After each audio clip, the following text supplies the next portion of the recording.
Walter White didn't start with a gun. He started with a bank account, a mortgage, and a storage closet full of regrets. That image of Walt and Skylar standing in front of a mountain of cash is one of the most iconic in the series. It's the moment Breaking Bad seems to scream, he did it. He actually became rich. But here's the thing, how much of that money actually mattered? How much of it survived, and how much was already gone the moment we saw it? Because people love to talk about Walter White as the guy who went from broke chemistry teacher to an $80 million drug kingpin. That's the myth. But if you actually follow the money, stage by stage, a much stranger picture starts to appear. Not just how rich was Walt at his peak. How rich was he at every point along the way? From underpaid teacher, to rookie cook, to Gus Fring's star employee, to empire builder, to a dying fugitive sitting alone in a cabin with a single barrel. And once you start adding things up, some uncomfortable patterns emerge. Those early cooks with Jesse, the payouts are surprisingly small compared to the risks. The Gus era, more profitable, but nowhere near as clean as it looks. And that famous storage unit full of cash? By then, the goalposts have completely changed. Walt isn't cooking to pay for chemo anymore. He's cooking because he doesn't know how to stop.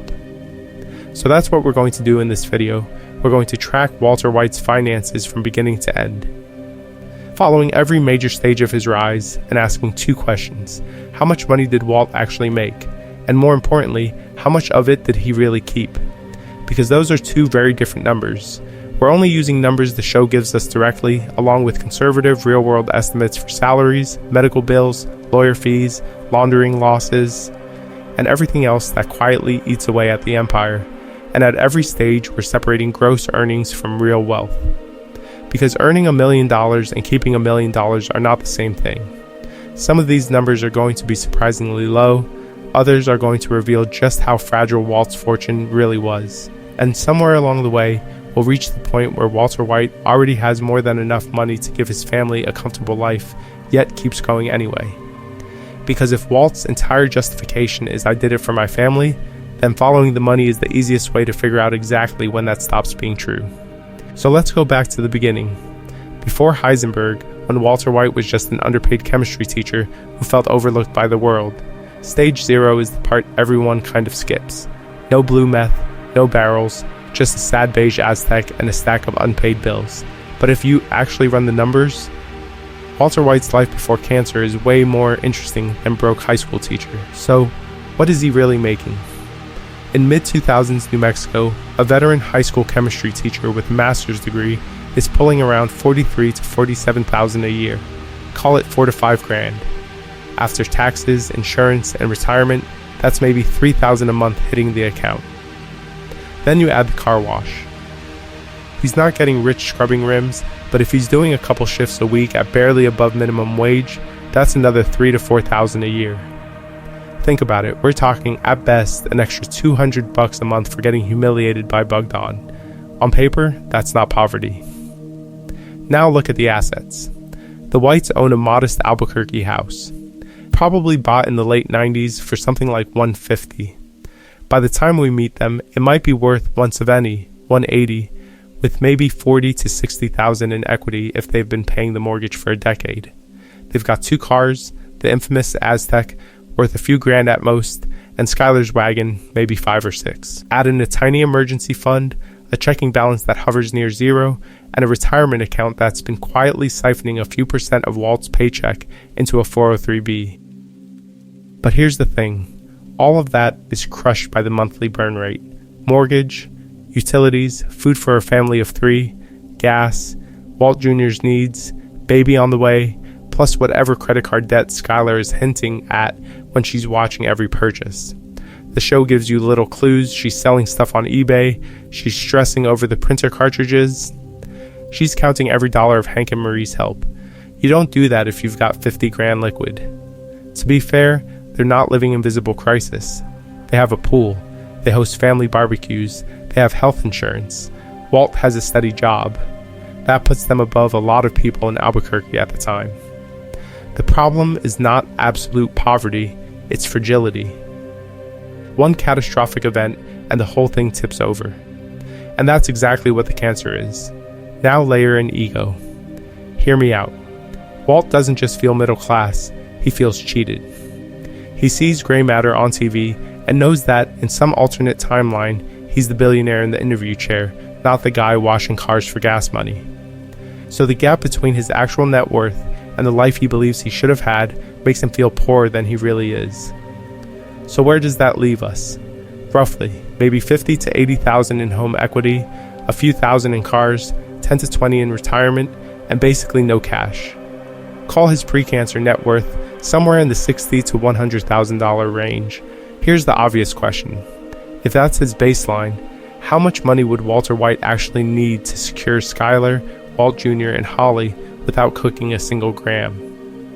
And when we stack that against what he really earns in stage 1, the gap is going to be suspiciously big. That gap? The one between Walt's modest little nest egg and actual long-term security? Cancer blows it wide open in a single doctor's visit. The diagnosis: stage EA lung cancer. For a middle-class family in the US, that's not just a health crisis, it's a financial bomb. You're looking at scans, biopsies, chemo rounds, maybe surgery, constant follow-ups.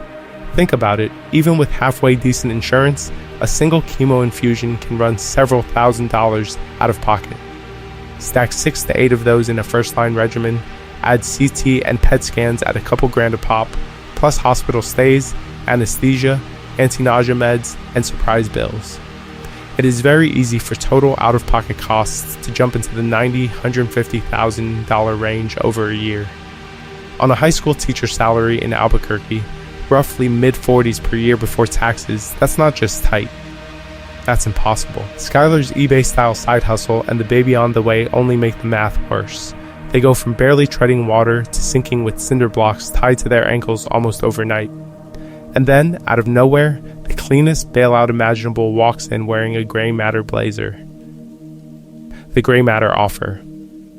Elliot and Gretchen invite Walt to the mansion. Fancy wine, catered food, polite small talk, and then the bombshell: they'll pay for his entire treatment. Not a loan, not a GoFundMe, they will just cover it. On top of that, Elliot casually dangles a job at Gray Matter with full health insurance. At the time, Gray Matter is a successful, well-capitalized tech company. Think small-cap biotech or chemistry-driven startup that actually made it. Here's the thing. That single conversation quietly solves every immediate financial problem in Walt's life. Treatment? Covered income during treatment? Covered long-term upside? Way, way better than grading chemistry quizzes for 30 years. If Gray Matter is even a mid-year success, a senior chemist like Walt could realistically be pulling $150,000 to $250,000 a year in salary plus bonuses. Add stock options or RSUs that vest over time, and you're talking about a path where his net worth could climb into the low 7 figures if the company keeps growing. To be fair, we don't get an exact valuation number on Gray Matter, but the house, the staff, the lifestyle, it's pretty evident this isn't some scrappy garage startup anymore. Compare that to his current ceiling, maybe $60,000 combined between teaching and the car wash, minimal retirement, and no realistic way to leave his family more than a paid-off house and a used Aztec. One path is slow burn millionaire, the other is permanent paycheck to paycheck. And Walt looks at option A, multi-million-dollar upside, full coverage, zero legal risk, and says no, out of pride, out of this deep, festering resentment that he sold out his share of Gray Matter years ago. Hear me out. This is the first massive financial misplay of the series. It's the original Heisenberg trade. He chooses ego over equity. The cost of that decision is enormous. Instead of a likely 7-figure future and cancer bills handled by corporate insurance, he backs himself into a corner where the only way the numbers work is if he starts printing cash illegally. That's the desperate math that makes cooking meth look, in his mind, almost reasonable. And once he steps onto that path, the scale of the money and the risk jumps fast. In the next stage, the question becomes, how much does he actually make from those first chaotic cooks with Jesse, and does it even come close to what he just walked away from with Gray Matter? Stage 1 is the Arv era. The fantasy is that this is where Walter White starts getting rich. But if you actually run the numbers, he's still broke, still in the red, and now committing felonies on top of it. Start with the Arv itself. Jesse buys that beat-up Fleetwood for about $7,000. Walt doesn't hand over a check on camera, but think about it. Jesse has no real income, no savings, and a history of blowing cash. The obvious read is that Walt fronts, or at least reimburses, a big chunk of that cost once money starts coming in. Then you add glassware, cheap burners, plastic tubs, gas masks, and ingredients. Even using school equipment and stolen supplies, they're probably in for another $2,000 to $3,000 in setup before a single gram is sold. So what do they actually make? Those first cooks for Crazy 8 and Emilio give Jesse a few ounces to move. You see Jesse hand Walt an envelope that looks thick but not life-changing. Call it $5,000 to $7,000 total for the very first run. Split two ways, Walt walks with maybe $3,000. That's not retirement money. That's one CT scan and a couple rounds of chemo at best. Here's the thing, the show is very clear about the scale of his medical problem. His initial treatment plan is quoted around $90,000. His teacher salary is sitting in the low 40s per year, the car wash adds maybe a few thousand more, and he already has a mortgage, a new baby on the way, and basic living costs. Even if those early RV cooks ramp up to say $10,000 to $15,000 per batch before Tuco, that cash evaporates. Property tax. Past due medical bills, Junior's car. Groceries. The numbers don't care that the money came in a duffel bag. And look at the risk-reward ratio. At this stage, Walt is risking decades in prison, violent cartel retaliation, and his entire family's trust for less than a single year of a high school teacher's salary in total earnings. Hear me out if you put that on a spreadsheet. It looks less like a criminal mastermind move and more like a guy taking out a payday loan with bullets attached. To be fair, from Walt's point of view at the time, any money feels like a win because he was staring at zero options. But here's the thing, that zero option story ignores Elliot and Gretchen's offer to pay for his treatment, ignores potential charity, ignores bankruptcy protection. He rejects all of that, then almost dies in the desert for what, after costs, is basically a slightly above average tax refund. So stage 1 Walt isn't rich. He's not even financially stable. He's a high-risk, low-margin criminal whose net worth is arguably worse than if he'd swallowed his pride and accepted help. And that's the scary part. He's already in too deep before the real money ever shows up. Because when Tuco enters the picture, the payouts finally spike. But so does the body count, and the illusion that Walt is doing this for the family gets a lot harder to defend once the stacks start growing. Tuco is where the money finally looks real. Not teacher got a small raise real, movie drug dealer real. Stacks, duffel bags, bricks of cash that actually look like they could change a life. The escalation is fast. The first meeting in the junkyard, Walt walks in with fulminated mercury, walks out with a deal. Tuco will pay $35,000 for the stolen batch and front him money for more. That's already several times what Walt made in a whole year at the car wash. But here's the thing, that's a one-off explosion, literally and financially. Then they lock into a rhythm. Tuco wants 2 pounds a week at $35,000 a pound. So on paper, each cook is bringing in $70,000 gross. Think about it. Walt was scraping together a few thousand before, now every run is basically his old annual take-home. Over the short Tuco arc, we see roughly 3 major drops before the desert kidnapping goes sideways. You're looking at around $200,000 in revenue flowing through that partnership. But that's revenue, not profit. And this is where the fantasy starts to crack. Jesse gets his cut, usually an even 50-50 at this stage, so Walt's share drops to about $100,000. The RV is a money pit, fuel, repairs after acid mishaps, bullet holes, and the general cost of keeping a rolling crime lab on the road. Call that several thousand burned without a receipt in sight. Then the big one, cancer. Chemotherapy, radiation, hospital stays. We're talking tens of thousands very quickly, even with partial insurance. At the time, Walt is still behind on his mortgage and regular bills. So a huge chunk of that Tuco cash is instantly spoken for, just to keep the Whites from defaulting on normal life. Run the math conservatively, and Walt might clear low 6 figures, maybe $80,000, $120,000 actually sticking to his side of the ledger by the time Tuco is out of the picture. That sounds massive when you've been counting every grocery receipt. On screen, it feels life-changing, because the show does something very smart. It makes the money visible. You see the duffel bags.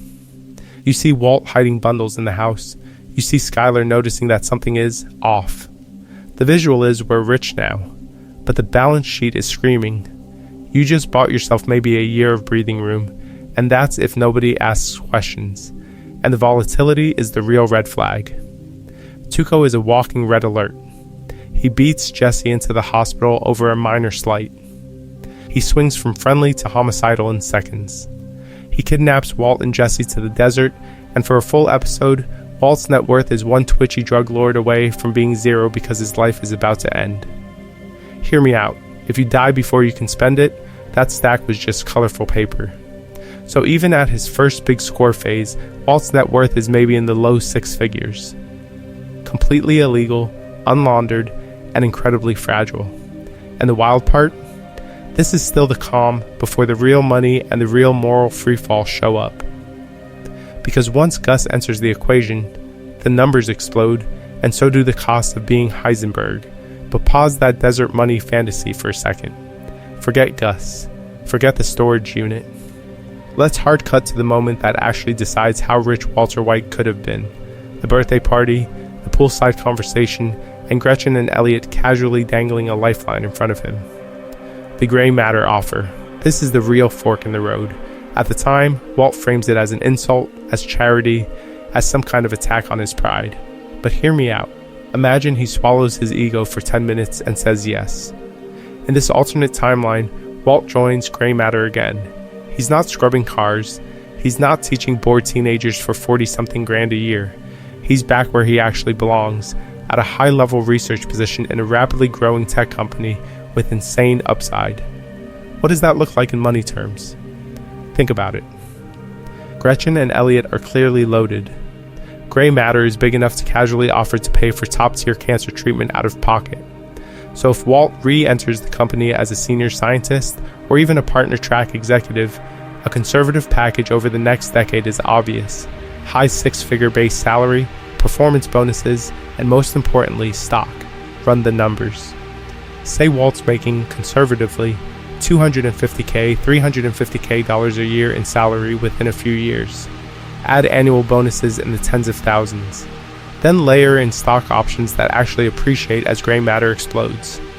Over 10 years, you're not just looking at a guy who pays his medical bills, you're looking at a net worth in the multi-millions, heavily concentrated in equity that keeps growing while he sleeps. Now compare that curve to the chaos we've seen so far. RV Cooks, Tuco Cash, a bake score that barely cracks the low six figures and sits in a diaper box. It's fast money, sure, but it's also unlaundered, untaxed, and one suspicious traffic stop away from evaporating. To be fair, it feels huge to Walt because he's starting from almost nothing. But here's the thing, next to the gray matter path, his criminal income is a bad startup that keeps burning capital and nearly killing the founder. In the gray matter timeline, the house is paid off early, retirement accounts are maxed, college funds for Walt Jr. and Holly are fully stocked. Skylar doesn't have to cook the books, she's just doing regular accounting. The White family is boringly, safely rich. Emotionally, though, Walt's still Walt. His ego still aches. He still hates that he once walked away and let his friends become billionaires without him.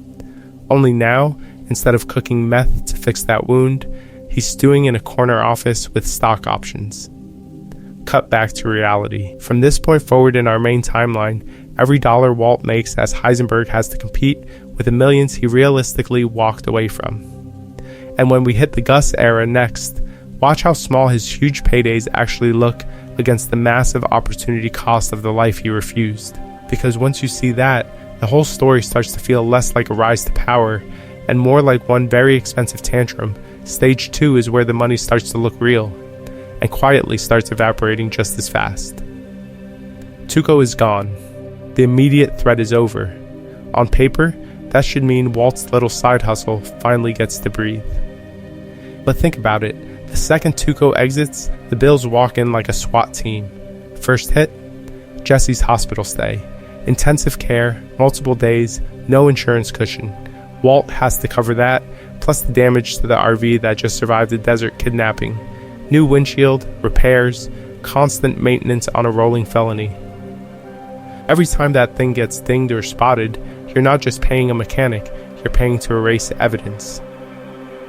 Then you've got the small but constant bleed, burner phones, new clothes after acid mishaps, gas for those endless desert drives, last-minute motel rooms when something goes wrong.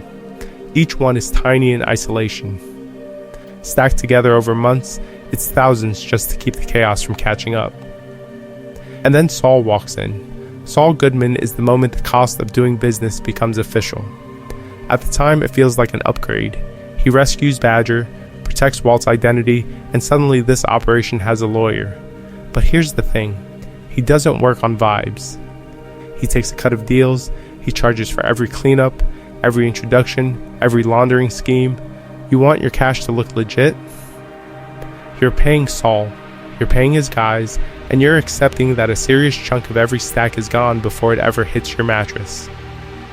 So while Walt's duffel bags get fatter on screen, his real net worth is doing this weird whiplash thing. Up after a big cook, down after another disaster. Hospital bills for Walt's own treatment keep coming. Skylar's pregnancy means doctor visits, baby prep, extra food, all on top of the standing mortgage, utilities, and car payments. To be fair, this is exactly why he started cooking. But still, another missed opportunity, he never actually cuts his domestic spending.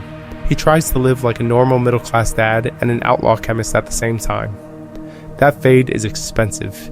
He keeps paying the mortgage on a house he's barely in, covers Walt Jr.'s needs, and pretends everything is fine while secretly burning cash on lawyers and cover stories. Every lie has a price tag. Every alibi has a receipt. So this phase is financially deceptive. You see more cash, bigger piles, flashier shots of money. It feels like he's rich. But if you subtract Saul's skim, medical costs, constant repairs, and the premium for staying invisible, Walt's actual net position is volatile and often shrinking. Hear me out. He's basically running in place on a treadmill made of $100 bills. That's why the pitch from Gus lands so hard. After months of net worth whiplash, Walt realizes he doesn't just need more money, he needs stability, scale, and a professional system where the risk finally matches the reward. And that supposed solution? That's our next stage. Enter Gus Fring. This is the moment Walter's financial ceiling explodes. Up to now, Walt's money life is chaos. Big scores, bigger losses, constant backsliding. But then this calm, polite guy in a chicken restaurant basically walks in and says, "What if all of that went away?" It's the first time you see a real system being offered to Heisenberg instead of another desperate gamble. The cautious meetings. The first big clue that this is different is how Gus operates. No street theatrics, no Tuco-style outbursts, just quiet vetting.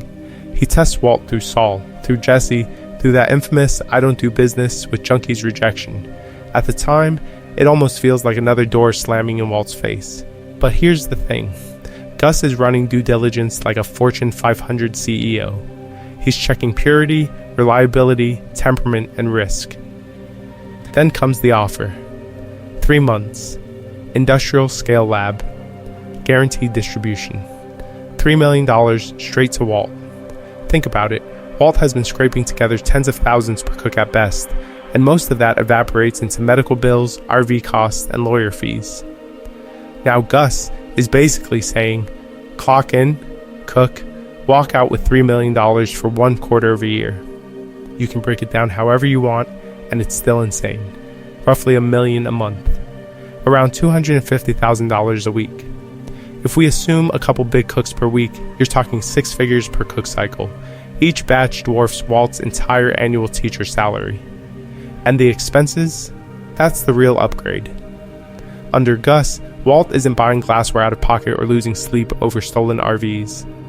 Gus covers the super lab, the equipment, the security, the transport, the mules, the hazard pay. Walt's personal cost of doing business drops to almost zero.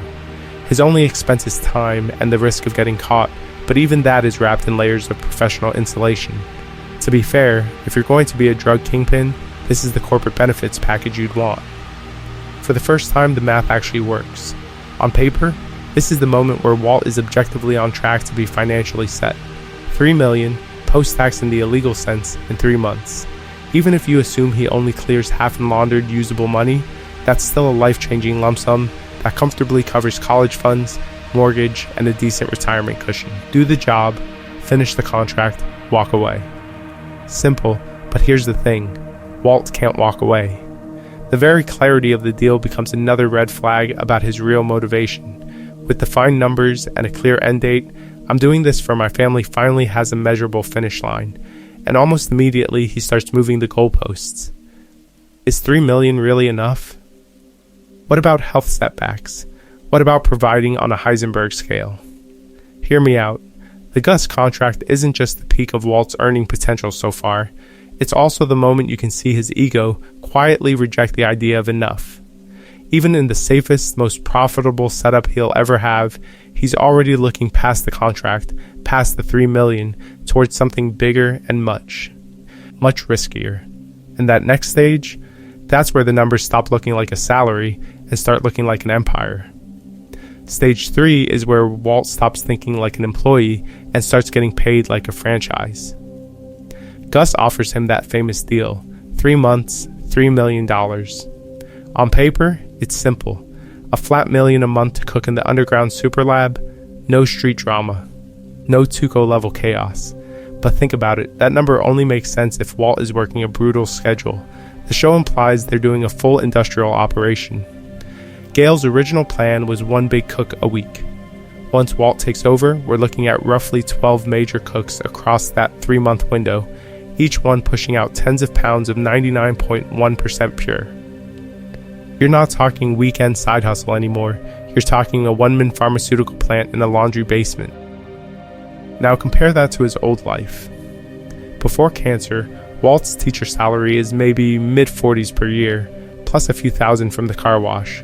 So, in 90 days with Gus, he earns what would have taken him, conservatively, 60 to 70 months in the classroom. 5 years of standing in front of bored teenagers, compressed into a single quarter.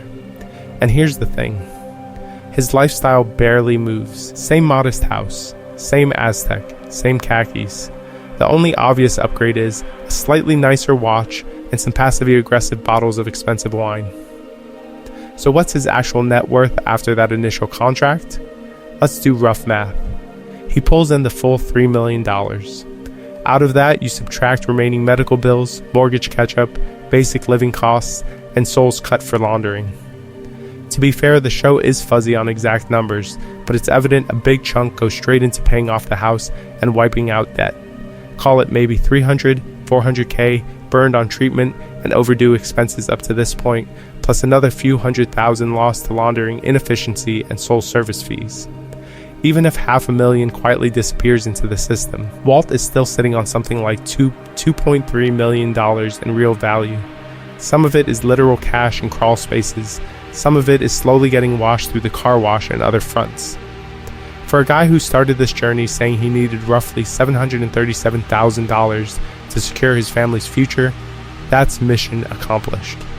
He can pay the hospital, keep the house, leave a 7-figure cushion for Skylar and the kids. The original goal is not just met, it's crushed. So why doesn't he walk away? Why, at the exact moment the math finally works, is he obsessing over Gale, worrying about being replaced, and already angling to extend the deal? Hear me out. This is the moment where the numbers stop being the point. The money problem is solved, but still another missed opportunity for Walt to exit clean. Instead of seeing enough, he sees a threat to his ego, and once ego is in charge, the next stage isn't about profit margins at all, it's about power. And that shift, it's about to get very expensive. The Superlab era. On paper, this is where Walter finally makes it, but if you actually track the money, the lab isn't just a gold mine, it's a shredder. Start with the obvious cuts. Every dollar that touches Saul Goodman loses a chunk. 10% on the regular work, extra for emergencies, and Saul is basically Walt's full-time crisis manager at this point. Think about it, Jesse gets picked up? Saul. Badger talks too much? Saul. Walt needs a laser-pointed intimidation scene for his son's future trust fund? Still Saul. Each of those moments comes with an envelope, a retainer, or a quiet bag of cash sliding across the desk. Then you've got hush money. Walt's paying Jesse, paying Mike's guys, paying for relocation plans that almost no one actually uses. The whole disappearer option with Ed is sitting there like an insanely expensive insurance policy. You don't see the invoices, but you feel the burn. Every time someone becomes a liability, the solution is never free. It's a plane ticket, a new identity, or a stack of bills to keep them from talking. And that's just the visible side. The real cost is what Walt can't do with the money. This is not stock options, it's not even a normal briefcase. It's literal mountains of unprotected cash. He can't put it in a bank without tripping alarms. He can't invest in a portfolio. He can barely buy a car without Skylar having to fake a car wash explosion in revenue. Here's the thing, asset seizure is hanging over every dollar. One raid on the laundry, one suspicious ears audit on the car wash, and the government doesn't just take the super lab, they vacuum up anything they can trace. Walt's fortune looks huge in a storage unit, but legally, it doesn't exist. It's money that only works if nobody looks too closely. That secrecy strangles any attempt at long-term planning. College funds for Walt Jr. And Holly? They have to be laundered slowly through a small business that can't realistically explain tens of millions.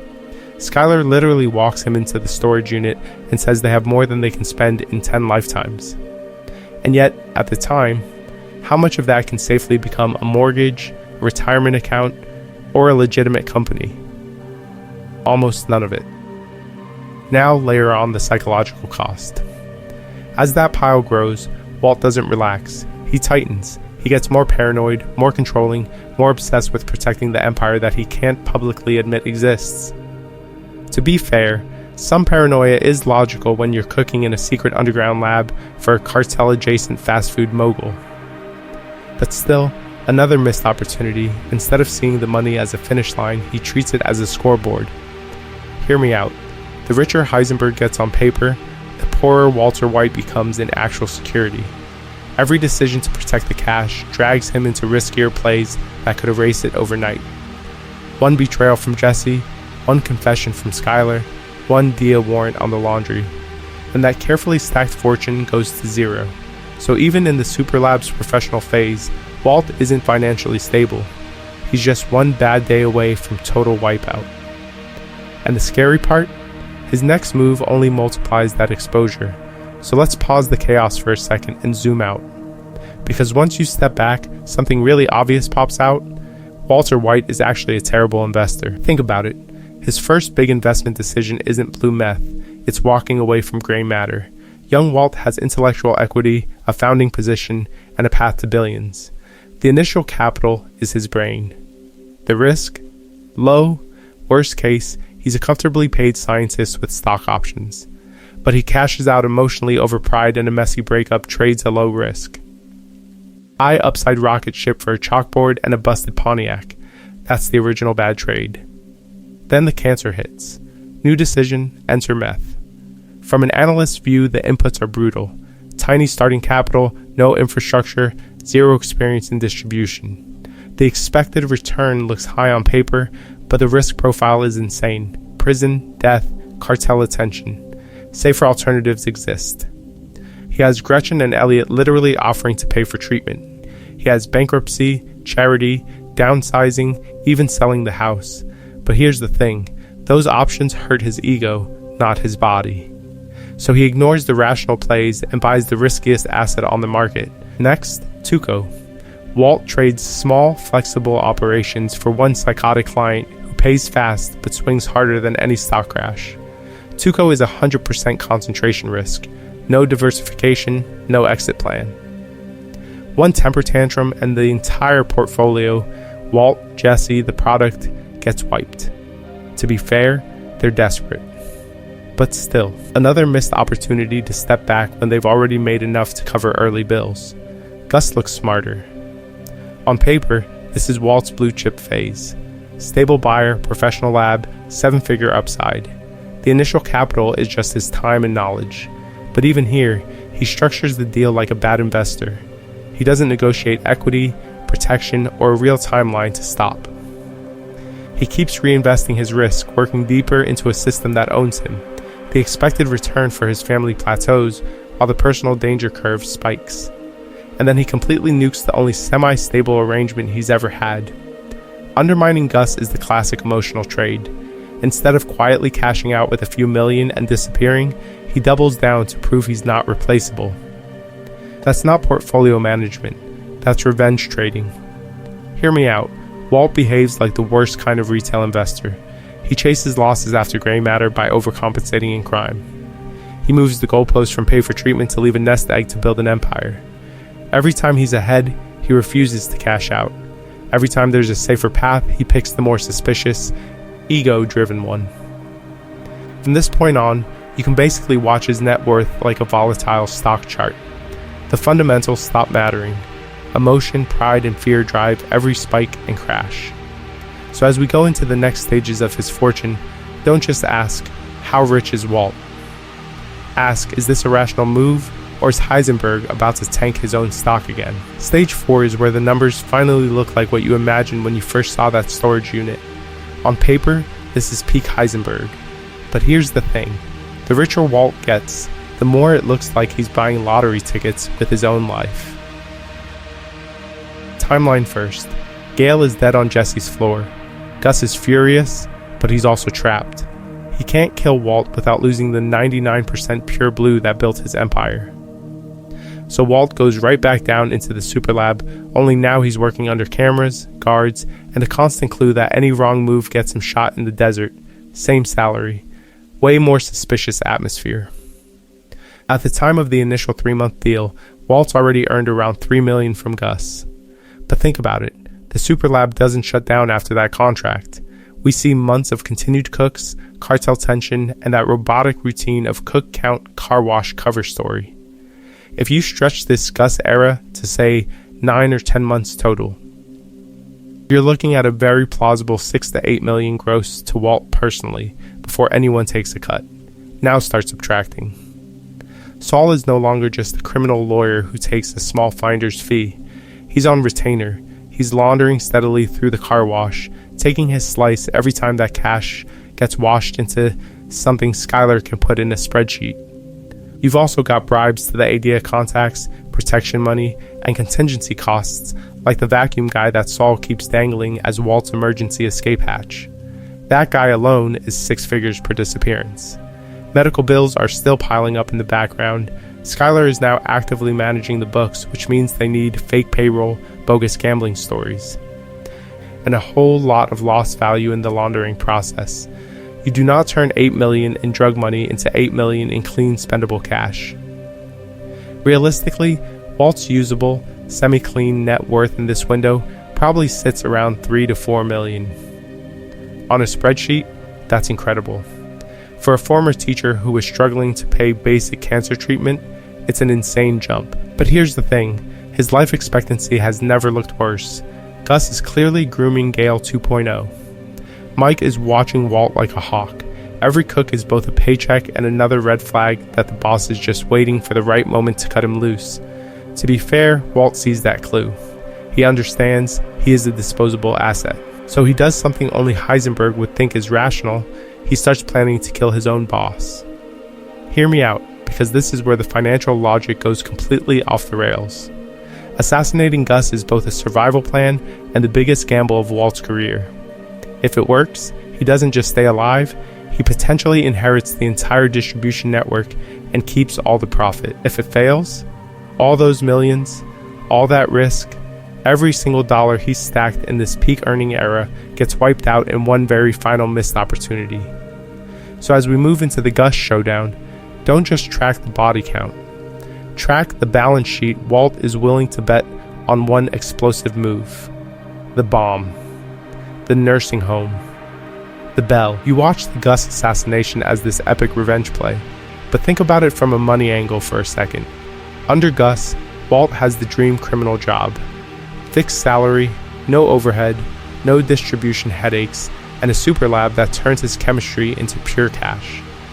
He's pulling around $3 million for a 3-month contract, and if he just keeps his head down, that deal can repeat over and over until his cancer or his conscience finally taps out. Here's the thing, when Walt decides Gus has to go, He's not just killing a boss, he's killing a guaranteed high-margin income stream. Gus fronts the chemicals, owns the network, absorbs the risk. Walt just shows up, cooks, and walks away with 7 figures. It is, financially, the least Heisenberg part of his career. It's boring, it's stable, it works. The Superlab itself is the real golden goose. That underground fortress is a multi-million-dollar asset built entirely to maximize Walt's value per hour. Industrial equipment, perfect ventilation, security, a steady supply chain, and a distribution web that moves his product worldwide. Every batch he cooks down there is almost pure profit to him because he doesn't pay for any of it. Once Gus dies and the lab is compromised, that whole infrastructure goes to zero overnight. One bomb in a nursing home and the most valuable piece of meth-making real estate in the Southwest becomes a crime scene that has to disappear. The barrels, the glassware, the state-of-the-art setup that made Walt's Blue so efficient, all of that evaporates.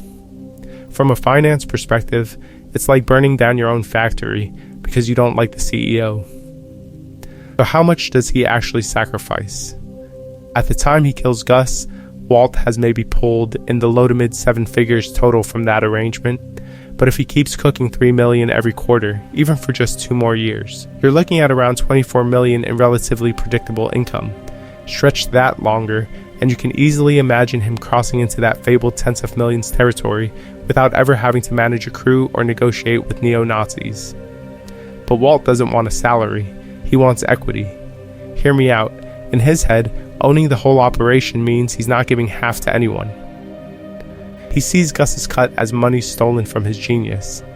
The upside he's chasing is that empire business we're about to hit, the one where he controls production, distribution, branding, everything. That's where we get to the storage unit mountain and the 80 million-ish fantasy number. The irony is brutal. He frames the assassination as a necessary power move, this obvious survival play. But still, another missed opportunity from a pure dollar perspective. He shuts down a proven cash machine to build a riskier, more complicated model with way higher overhead, way more enemies, and way more ways to lose everything. So when the Superlab goes dark and the dust settles on Gus's half-blown face, Walt isn't just free, he's unemployed. The question is, what does a guy like that do when he suddenly owns nothing and decides that's not acceptable? Stage 5 is the Empire fantasy finally made real. No more Superlab, no more boss, just Walter White deciding out loud that he's in the Empire business and then actually building one. The model. The first clue is Vamonos Pest. On paper, it's a fumigation company. In practice, it's a mobile Superlab. Walt, Jesse, and Todd roll from house to house, tented and empty, cooking in the living room, and packing up before anyone comes home. No fixed site, no obvious lab, no giant industrial laundry to raid. It's chaotic, but it's smart. And then Lydia plugs them into the world. Before her, Walt is a regional king. With her, his blue is moving to the Czech Republic and beyond. She tells him that with his 92-99% purity, she can't keep up with demand. That's your big red flag that the numbers are about to go crazy. So what are those numbers exactly? The show gives you a few clues. Under Gus, Walt is making roughly $1.5 million per cook cycle, about $3 million for 3 months. Lydia's whole pitch is, take that production, scale it, and ship it overseas where the price per pound is higher and the volumes are bigger. Think about it. If Gus's operation was already netting Walt $1 million a month, an international version that runs more often, in more locations, with higher margins, easily doubles or triples that. Most fan estimates land Walt's peak output in this era around 200-300 pounds a week spread across those mobile cooks. At even a conservative $15,000-$20,000 per pound on Lydia's side, you're talking $3-6 million in weekly gross revenue. Walt's cut is smaller, sure, but here's the thing. Even if he's only clearing, say, 20-25% after paying Todd, the pest crew, Lydia, transport, bribes, and sole adjacent problems, that's still $600,000 to $1.5 million a week. Per month, you're looking at $2.5-6 million actually landing in Walt's pile. And that structure cuts both ways. More moving parts, more people to pay off, more ways to get robbed or shot. To be fair, Gus had overhead too, but Walt's version is sloppier and more expensive per pound. Trucks, hazard pay, international smuggling, it all eats into margin. But still, another missed opportunity for Walt to stop. Instead, he lets the gross revenue blind him.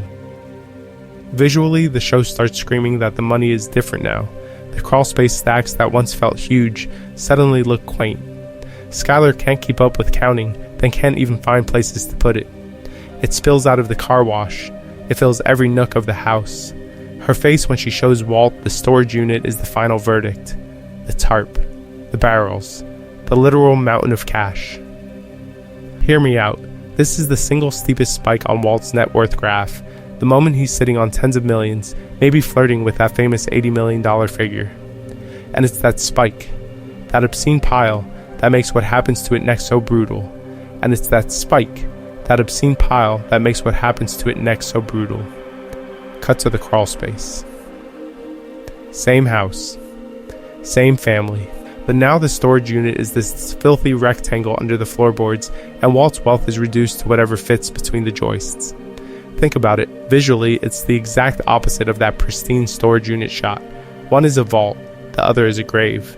Skylar tells him she gave the money to Ted. The camera drops with Walt into the crawl space.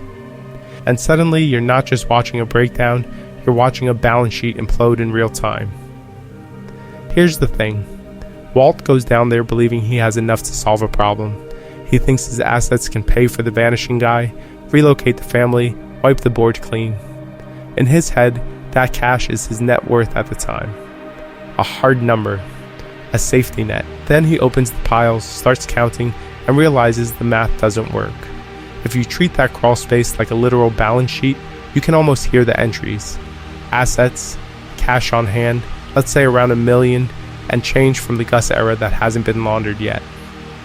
Liabilities, cancer treatments, Saul's fees, living expenses. All annoying, but expected. But still, another missed opportunity. He never accounts for Skylar's secret bailout of her ex-boss, who crashed a car into a desk. Ted's ears problem is about $617,000. Skylar covers it using Walt's drug money. That means, in one off-screen transaction, roughly half to two-thirds of Walt's accessible stash just disappears. Gone. If he had, say, $900,000 to $1 million in that crawl space at the time, Skylar nukes around 60 to 70% of it with a single signature. No wonder he's clawing at the cash like it's supposed to multiply if he touches it fast enough. To be fair, from Skylar's perspective, this is risk management. Pay Ted, avoid an ears audit, keep the car wash clean. But from Walt's perspective, it's like waking up to find your retirement account drained because someone else decided to fix something. The liability side of his life just ballooned without his consent, and the asset side shrank to the point where the numbers literally can't save him. That laugh. Everyone remembers the laugh. But hear me out. That sound is a man realizing his entire financial story was an illusion. The empire, the late nights, the murders, all justified by I'm doing this for my family's future. Now the future can't even afford a disappearing act. It's an emotional collapse, sure, but it's also a financial one. The crawl space is the moment the Heisenberg myth meets basic accounting. Hidden costs, other people's choices, bad communication, all converging into one obvious truth. Even at his peak earning phase, Walt was never as rich or as in control as he thought. And this isn't the last time his balance sheet gets shredded. Because after the crawl space, the numbers only get bigger, pettier, and way more destructive. Stage 6 is the fantasy phase. The moment the numbers stop feeling like bank balances and start looking like a dragon horde, the storage unit, the money mountain, Skylar rolling that barrel across a concrete floor like she's in some cursed game show. Think about it, she pulls back that tarp and you don't see cash anymore, you see topography. Layers. A literal landscape of rubber-banded bricks. She's overwhelmed, she's terrified, and she drops the line that basically becomes the thesis of this stage, I want my life back. There is more money here than we could ever spend in 10 lifetimes. That's not just drama. That's the show quietly telling you the scale is now past any rational for the family justification. So where does the famous 80 million number come from? In universe, it's mostly implied. Later, when Walt cuts a deal with Jack's crew, they talk about how many barrels there are, and how much they're taking. Behind the scenes, the writers have mentioned roughly 80 million spread across multiple barrels as the intent, not one magic drum of infinite cash, a whole set of them. Here's the thing, if you try to make that pile physically realistic, it gets messy fast. A $100 bill stack is about an inch thick. A full brick is 10 grand. You need 8,000 of those to hit 80 million. That's an absurd amount of paper. Even in tightly packed barrels, you're talking several full containers, plus overflow stacks, plus that giant floor pile we actually see. The visual is doing a lot of work compressing reality into one jaw-drop shot. But still, another missed opportunity would be to just accept that top-line number as Walt's net worth. It's not. Not even close. Gross stash value is fantasy money. Net worth is what you can actually use without ending up in handcuffs or a hole in the desert. To be fair, Skylar has already hit the bottleneck for us. She literally can't launder it fast enough through the car wash. She can't invest it, can't shove it into normal accounts, can't buy 10 houses without every alphabet agency knocking. Every dollar that stays in that unit is a dollar that might as well be radioactive. So what's Walt's real peak? Hear me out. If the pile is around 80 million, you immediately knock off a huge chunk for laundering friction and risk. Even a generous 10 to 15% cost in fake salaries, taxes, and fees already shaves off 8 to 12 million. Then factor in the practical limit, maybe 20 to 30 million could be slowly washed into believable assets over years without screaming cartel. The rest?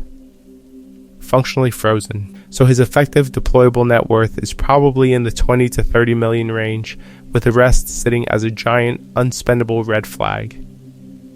And this is the irony. The richest Walter White ever gets is the moment he's most trapped. The storage unit is the top of the roller coaster, the click, click, click before the drop. Because once Jack's crew enters the picture, that mountain doesn't just shrink.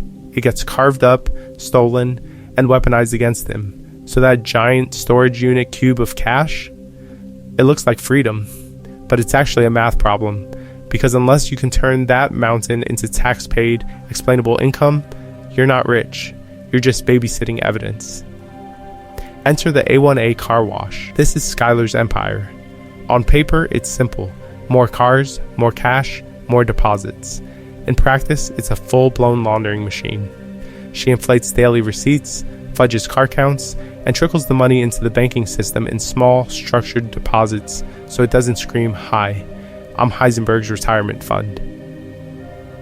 Think about it. A normal family car wash in Albuquerque might pull, a few $100,000 in gross revenue per year? Let's be generous and say A1A is a local favorite. If they were doing, say, $250,000 a year before Walt, Skylar can't suddenly triple that overnight without someone asking why every dusty sedan in New Mexico is lining up at this one place, so she does it the smart way. Modest bump in reported business. Slightly higher car counts, a bit more cash in the drawer at the end of every day. To be fair, she's actually better at this part than Walt ever was.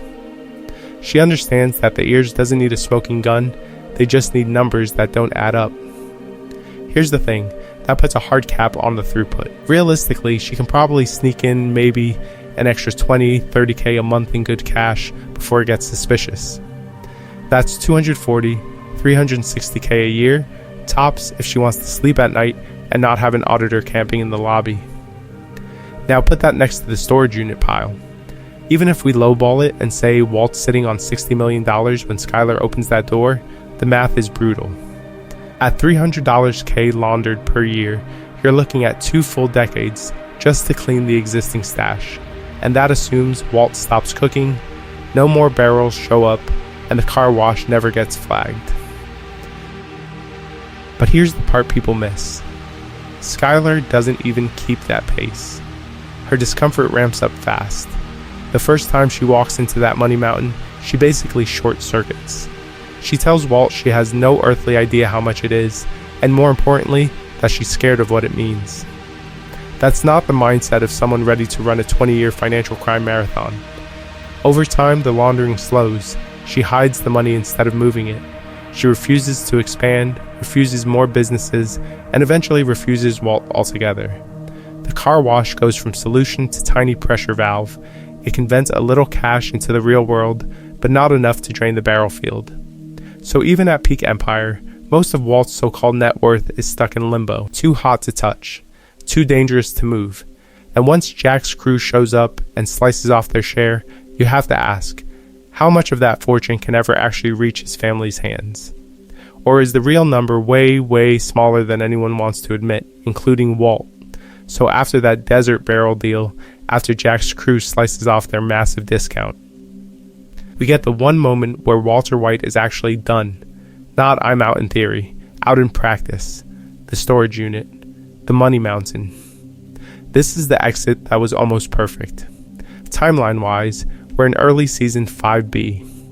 Walt has quit cooking after the train heist era, the Empire business is on pause, and Skylar takes him to the car wash, rolls up that storage door, and shows him the pile. They just stand there. No dialogue for a beat, just disbelief. Think about it. By this point, Walt has already paid off the house, cleared the medical bills, and they're laundering cash through the car wash. Flynn's college? Covered 10 times over. Holly's future? Same deal. Even if you run conservative, boring financial planner numbers, they are past comfortable and deep into obscenely secure. Let's put a floor on it. Say Walt's original goal was pay the mortgage, wipe out cancer debt, fund 2 full college tuitions, and give Skylar a retirement cushion. In real world terms, you're talking maybe $700K to $1.2 million to be very safe, with a buffer. The pile in that unit is estimated, even by cautious fans, at well over $10 million on the low end, and up to that famous $80 million number on the high end. Even if you slash it for laundering losses, taxes they'll never pay, and this is a TV show inflation, they've still overshot his stated target by multiples. And the show tells you that. Skylar literally says she stopped counting. She has no idea how much it is. That's the clue. When your spouse can't physically count your cash anymore, you've passed the for my family line. Walt's reaction is even more obvious. On the surface, he does the responsible thing. He tells Skylar he's out. He agrees they can walk away. To be fair, you can see a man who's tired, who's been through trauma, actually considering it. But here's the thing. Watch his body language. He doesn't touch the money like a scared teacher who got in too deep. He looks at it like a king inspecting his throne. There's that tiny glint in his eye, that little proud smile he can't quite suppress. When Skylar asks how much is enough, he doesn't answer with a number, he answers with a feeling. That's suspicious. Because at the time, by any rational metric, the mission is accomplished. The mortgage gone. Kids set. Nest egg secured. Any extra dollar past this point isn't changing their lifestyle, it's just padding a high score. So hear me out. From this storage unit scene onward, is any additional dollar he could earn actually making his family richer? Or is it just feeding Heisenberg's ego and his obsession with legacy? And if that's true, what does it do to every I did it for my family speech you hear after this moment? So if that storage unit mountain is already past the point of my family is safe, what finally breaks the illusion of infinite money? It's not the Dia. It's not Gus. It's a dirt road in the desert and the worst deal Walter White ever makes. Stage 7 is the Jack deal. The ambush. The moment the graph doesn't just dip, it falls off a cliff. You know the scene. Walt thinks he's orchestrated a clean arrest for Hank. A neat little chess move to get Jesse punished without getting his own hands dirty. But here's the thing. He's still Heisenberg. He calls in Jack's neo-Nazi crew as backup, and once they show up, he suddenly grows a conscience and tries to call it off. Too late. Bullets fly. Hank and Gomez are outgunned from the first second. Hank's death is the emotional center, but think about it from a money perspective. Walt is literally watching his brother-in-law get executed while standing on top of his life savings. Those buried barrels? That's the entire storage unit transplanted into the desert. This is the $80 million pile, just underground. Once the shooting stops, Jack's guys do what criminals do. They start looking around. Todd spots the freshly dug ground, the tire tracks, the shovel. It doesn't take a genius accountant to see the obvious clue.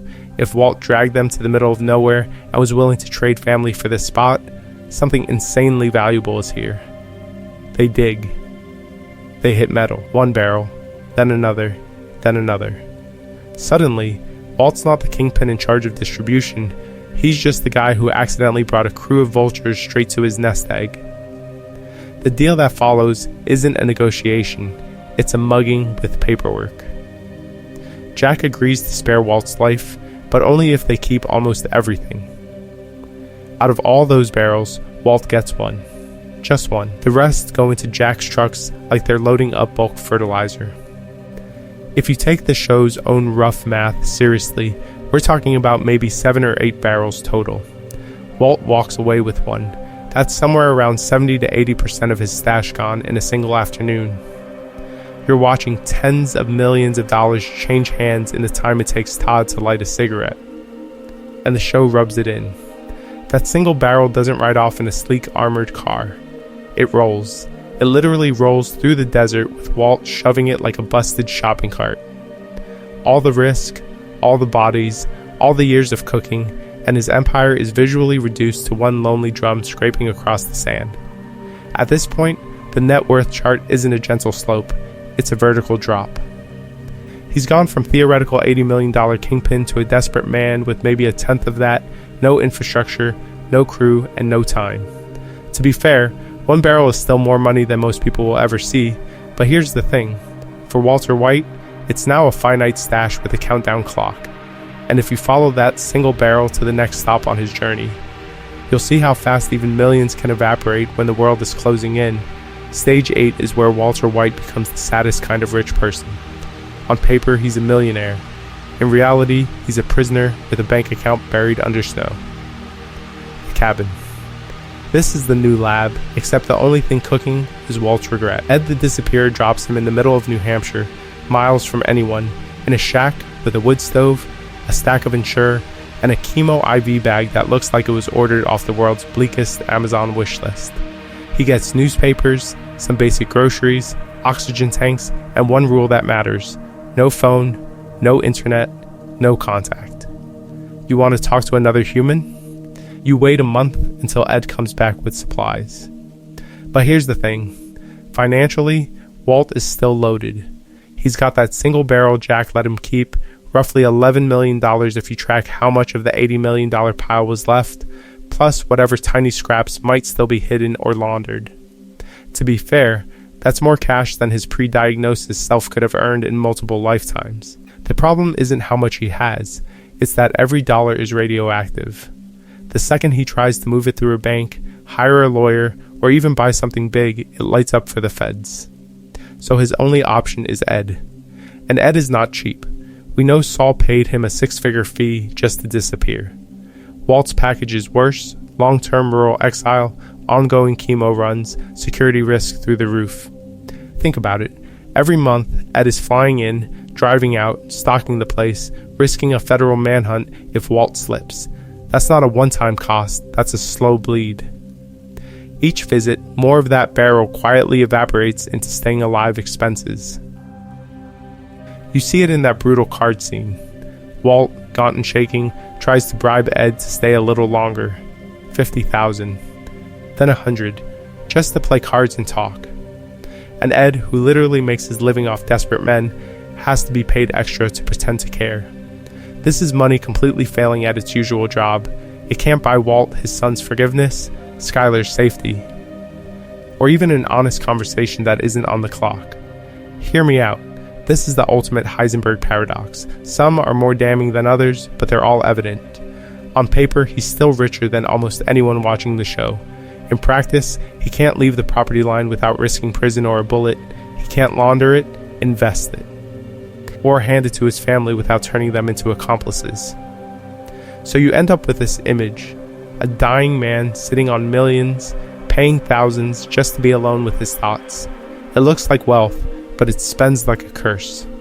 And the moment he realizes that, you can feel the next stage coming, the one where he decides that if he can't use the money, he can at least weaponize it. So let's freeze the chaos for a second and do something Walter never really does. Let's graph this. Picture a simple timeline on screen. Left side is pre-diagnosis Walt, right side is Felina. Now imagine a jagged line running across it, showing his net worth. Not his ego, not his legend, just the money. At the far left, it's almost flat. High school chemistry teacher making maybe mid-40s a year, doing humiliating shifts at the car wash for a few extra thousand. Modest house, underwater mortgage, medical debt about to explode. If you plotted that, the line is hugging the z-axis. Boring, stable, depressing, but stable. Then, cancer diagnosis. That's your first vertical line on the graph. Emotionally, everything spikes. Financially, the opposite. Bills, fear, zero plan. The net worth line actually dips as treatment starts looming. This is the moment where, on paper, he's poorest, and yet it's the first time he convinces himself he's doing all of this for the family. Now the Tuco era. The graph finally twitches. A couple of early cooks, a few thousand here, 15 grand there. In graph terms, that's a tiny bump, not a mountain. Think about it, he's risking his life, blowing up drug dealers, and the line has barely cleared community college adjunct money. Then Gus. This is where the graph goes insane. The line shoots almost straight up. 3-month contract, 7-figure potential, then sustained $1 million cooks. If you just looked at that chart, it would scream success. But here's the thing, when you cut back to the house, almost nothing changes. Same beige walls, same Pontiac Aztec. The kids are still eating breakfast cereal in the same cramped kitchen. The graph is screaming kingpin, but the day-to-day life is still overworked teacher with a secret. Hard cut. Pattern interrupt. We zoom in on the storage unit peak. The line hits its absolute maximum, the famous desert barrels, the 80 million fantasy number. On the graph, that's the top of the mountain. But if you overlay quality of life, it's basically a flat line. Skylar is terrified. Walt Jr. is clueless. Holly will never remember any of this. To be fair, there's food on the table and the mortgage gets handled, but still, another missed opportunity. All that wealth is just stacked paper, not compounding assets, not businesses, not anything that survives him. Then Jack's theft. One scene, and the graph falls off a cliff. 70-80% of his net worth gone in minutes. The line doesn't gently slope down, it plummets. Cabin exile is the aftershock, a lonely little plateau around 1 barrel in the ground. Technically, he's still a millionaire. Practically, he's a prisoner with no way to spend it. Hear me out, once you see this graph in your head, the rest of the story feels different. We're not just watching a moral decline, we're on the final, downward slope of that line, racing back towards zero. And the real question now isn't how rich is Walt, it's how much of that collapsing line he can still weaponize before it hits the bottom. So when Walt finally decides to walk out of that New Hampshire cabin, he's not just escaping, he's cashing out the last usable chunk of his empire and turning it into a weapon. Think about it, the barrel money used to represent safety. Now it's basically ammo. The decision. He's watched his legacy get erased on TV, his family reject him, his blue rebranded by someone else. At that point, the only asset he has left is that single barrel and whatever's still inside.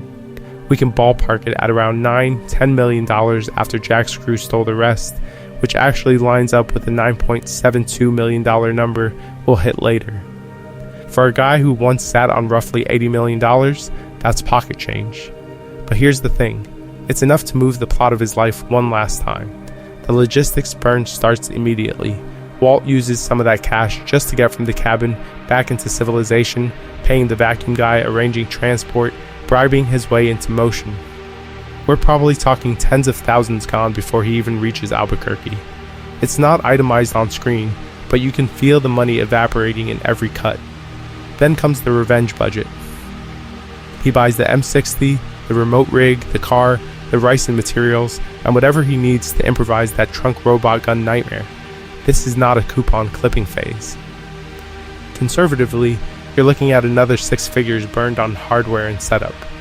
And the Gretchen and Elliot play? That's Walt turning raw cash into psychological leverage. He hires the fake hitman, sets up the laser pointer scare, and orchestrates that trust fund pitch. To be fair, the guys he hires are just Badger and Skinny Pete's friends, not actual professionals.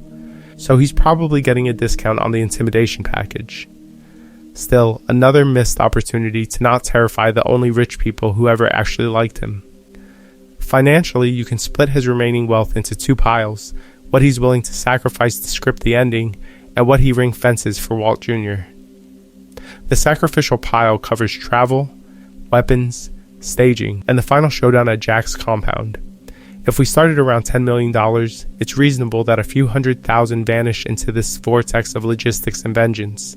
The preserved pile is that very specific $9.72 million he forces Gretchen and Elliot to gift to his son. That number is important. It's not random.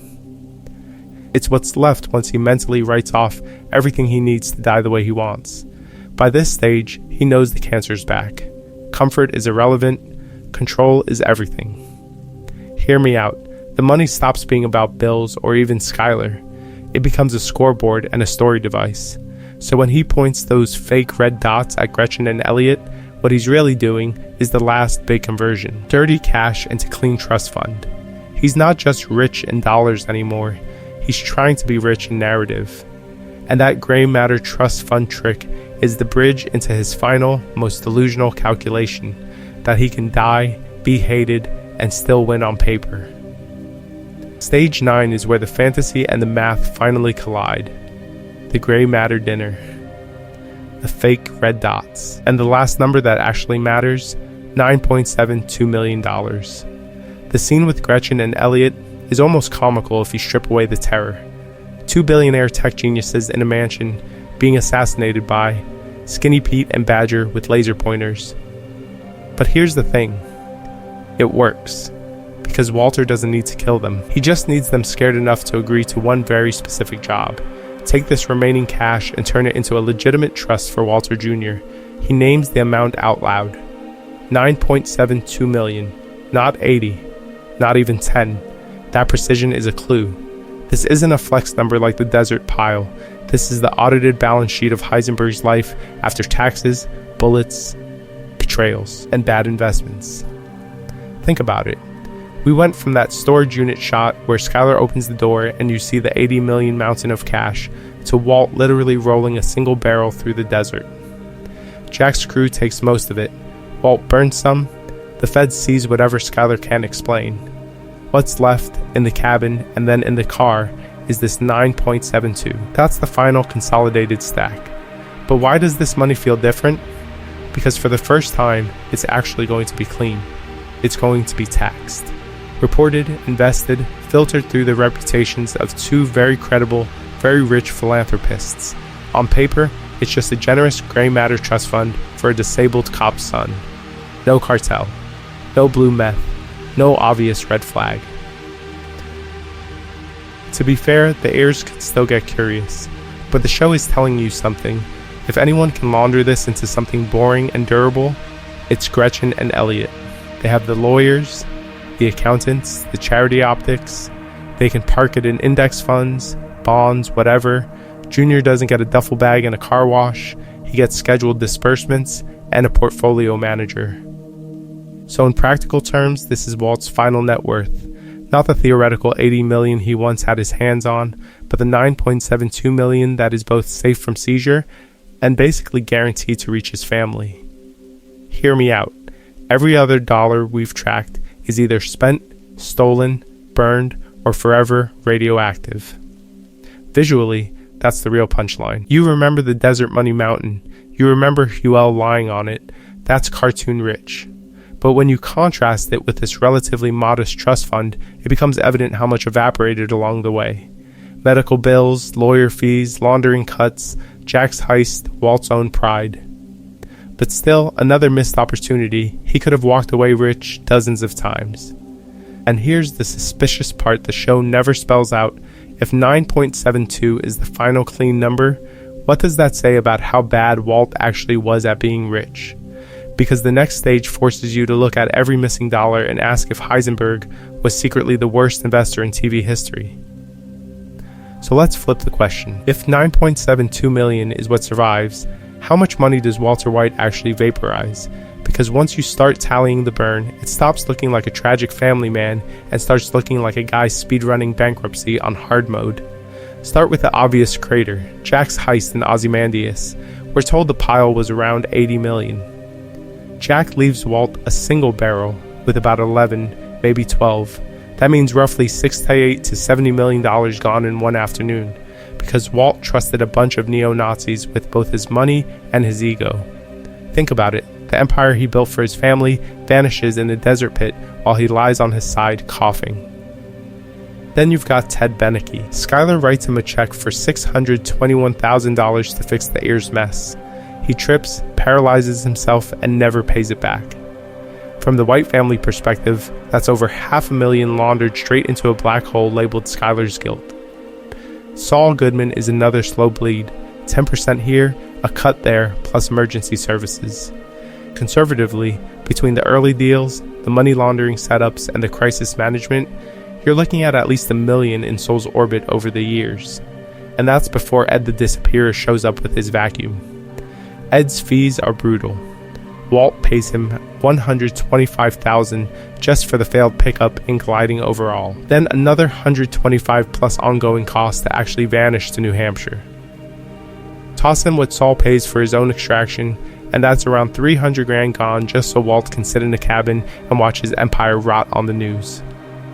Medical bills and legal costs are the quieter killers. Early on, Walt's cancer treatments run into the hundreds of thousands. Some of that is covered by drug money, some by fundraising, but from his meth earnings, you can easily tag $200,000 to $300,000 effectively burned on hospital stays, scans, and surgeries. Add in bail money, hiring a criminal defense attorney, and assorted cleanup jobs, and you're comfortably past another couple $100,000. Now layer in the smaller stuff. Bribes to cops. Payoffs to Jesse's dealers. Hush money to Wendy, to the Arvilar guy, to random people who see too much. Individually, there are a few thousand, but over 2 years you're easily in the low six figures. To be fair, every kingpin has overhead. But here's the thing. Walt is constantly paying to fix problems he created by refusing to walk away. And then you hit the symbolic losses. The stack he hands Jesse in the hospital, the duffel bag he literally watches burn in the desert, the piles he uses as props to intimidate, to posture, to prove he's in the empire business instead of, buying a boring index fund. Add it all up and the burn portion dwarfs the $9.72 million trust. Hear me out. The show is quietly telling you he destroys far more wealth than he ever secures, undercutting his entire justification. He didn't just miss the exit ramp to safety, he torched it. So if that's the destruction column, how rich was he at each peak before the crash? To really see how bad the trade was, you have to walk through every stage of his net worth, step by step. So let's answer the question you've probably been screaming at the screen this whole time. At what exact moment was Walter White actually financially set? Not drug kingpin rich, but quietly, boringly can walk away and his family is safe rich. To get there, you have to sprint back through the phases. The RV era, that's chaos money. A few thousand here, a few thousand there, instantly eaten by medical bills, debt, and an angry guy named Tuco. Then the Tuco phase itself is just volatility. Big stacks flashing in and out, but no stability, no plan, and one very obvious red flag: you can't be set while your boss might shoot you for blinking wrong. Early Gus is the first time it looks real. Walt signs that 3-month Superlab contract for roughly $3 million. On paper, that sounds like the finish line. But here's the thing. At the time, he's still mid-treatment, still lying to Skylar, still has the house, the cars, the baby, and the ears to worry about once the car wash laundering actually starts. $3 million is amazing, but it's not quite multi-decade, no worries amazing when you're a cancer patient in the US. The real turning point is late Superlab into early storage unit era. By the time Walt is stacking cash so fast, Skylar literally can't launder it and has to rent a storage unit just to park the pile, the math quietly flips. Think about it. The cancer is in remission. The major hospital bills are paid. The mortgage is current. They own a cash-flowing business. And in that unit you're looking at, conservatively, 8 figures before the empire business even peaks. From a pure numbers perspective, that's the moment he's set. Somewhere between the tail end of working for Gus and the early Heisenberg on his own phase, Walt has cleared the original problem he claimed he was solving, and then some. Anything after that, it's not about Junior's college fund or Holly's future. It's about being Heisenberg. To be fair, you can build a paranoid spreadsheet in his defense, Future cancer treatments could be brutally expensive. College costs do keep inflating. Maybe he wants a cushion for Skylar's legal exposure, property taxes, even inflation eating that pile in the storage unit. But still, another missed opportunity. The numbers are so lopsided, it's almost comedic. Even if you haircut that stash by half for laundering losses and emergencies, the White family is sitting on more money than most people will see in 10 lifetimes. And that's the tragedy sharpened. Walt doesn't just cross the criminal line to save his family, he keeps sprinting long after the money stopped being the real motive. Hear me out. Once that storage unit is full, every additional cook is basically a vote for his ego and power fantasy over his family's actual safety, which makes the next phase of his empire way less about net worth and way more about how fast he burns it all down. Walt's bank account never actually runs the show. His ego does. And once you see that, the entire "I did it for my family" narrative starts to look like creative accounting. Think about it. The first giant red flag isn't blue meth, it's gray matter. Young Walter has a golden ticket, brilliant startup, rich future, built-in security. He walks away for pride, sells his stake for chump change, and spends the next 20 years seething about the billions he missed. That single move tells you the spreadsheet was never really in charge. He'd rather be right than rich. Fast forward to the Arv era, he could just be the silent partner, let Jesse Cook take a cut. But no, Walter insists on being the cook, the brand, the genius. It's the same pattern as gray matter, just with more explosions. Anytime he can choose anonymity with solid profit or visibility with extra risk, he picks visibility. Every single time. The Gus period makes this painfully obvious. On paper, that's the dream job. Steady income, world-class lab, medical bills covered, zero street-level chaos. It's a boring, high-paying W-2 version of being a drug lord. But here's the thing. Gus doesn't worship him. Gus treats him like an employee. So Walt blows up the most financially stable arrangement he will ever have because it doesn't feed his need to feel indispensable. Killing Gus is not a profit-maximizing move. It's a respect-maximizing move. Then comes the empire business. By the time the storage unit is full, his original target is destroyed. The family is terrified, the marriage is broken, the kids are gone. Any rational spreadsheet says, stop, retire, lock in the nest egg. Walt's response is basically, what nest egg? I'm building a legend. To be fair, the mountain of cash looks impressive, but still, another missed opportunity. He turns a solvable medical debt problem into an expanding liability that attracts Nazis. Skylar sees this way earlier than he does. Her entire mindset is defensive, buy the car wash, launder just enough, keep the airs off their backs, maybe sleep at night. Her definition of security is no audits, no headlines, no bullets. Walt's definition is everyone in the Southwest knows I'm Heisenberg and my great-great-grandkids can swim in $100 bills. Same word, completely different goals. That's why his final confession to Skylar hits so hard. I did it for me. It's retroactive truth serum. He admits the obvious. Even when he was waving around medical bills and college tuition as excuses, the real motive was always internal. Recognition, power, control. If you treat Breaking Bad as one long financial case study, it's almost comical. A smart guy with a fixable money problem chooses the most volatile, wealth-destroying solution imaginable, then keeps doubling down every time his ego feels even slightly disrespected. Hear me out. The real tragedy isn't that Walter White couldn't get rich. It's that he did, briefly, and his ego burned through that fortune faster than any cartel ever could. And when you follow the actual dollars after that confession, the picture gets even worse. So here's the uncomfortable question that all those money piles try to distract you from. Was the Heisenberg route ever actually better than just swallowing his pride and going back to gray matter? Think about it. Gray matter is the boring, legal, HR-approved version of getting rich. But boring is exactly what you want when you're talking about your family's future. If Walt had reconciled with Gretchen and Elliot around his diagnosis, the obvious move is a senior chemist or R&D director role. We're talking, conservatively, a $250K, $400K base salary once the company is a serious tech pharma hybrid, plus stock options that vest over years, plus bonuses. Gray Matter is clearly a multi-billion-dollar company by the time we see it on Charlie Rose.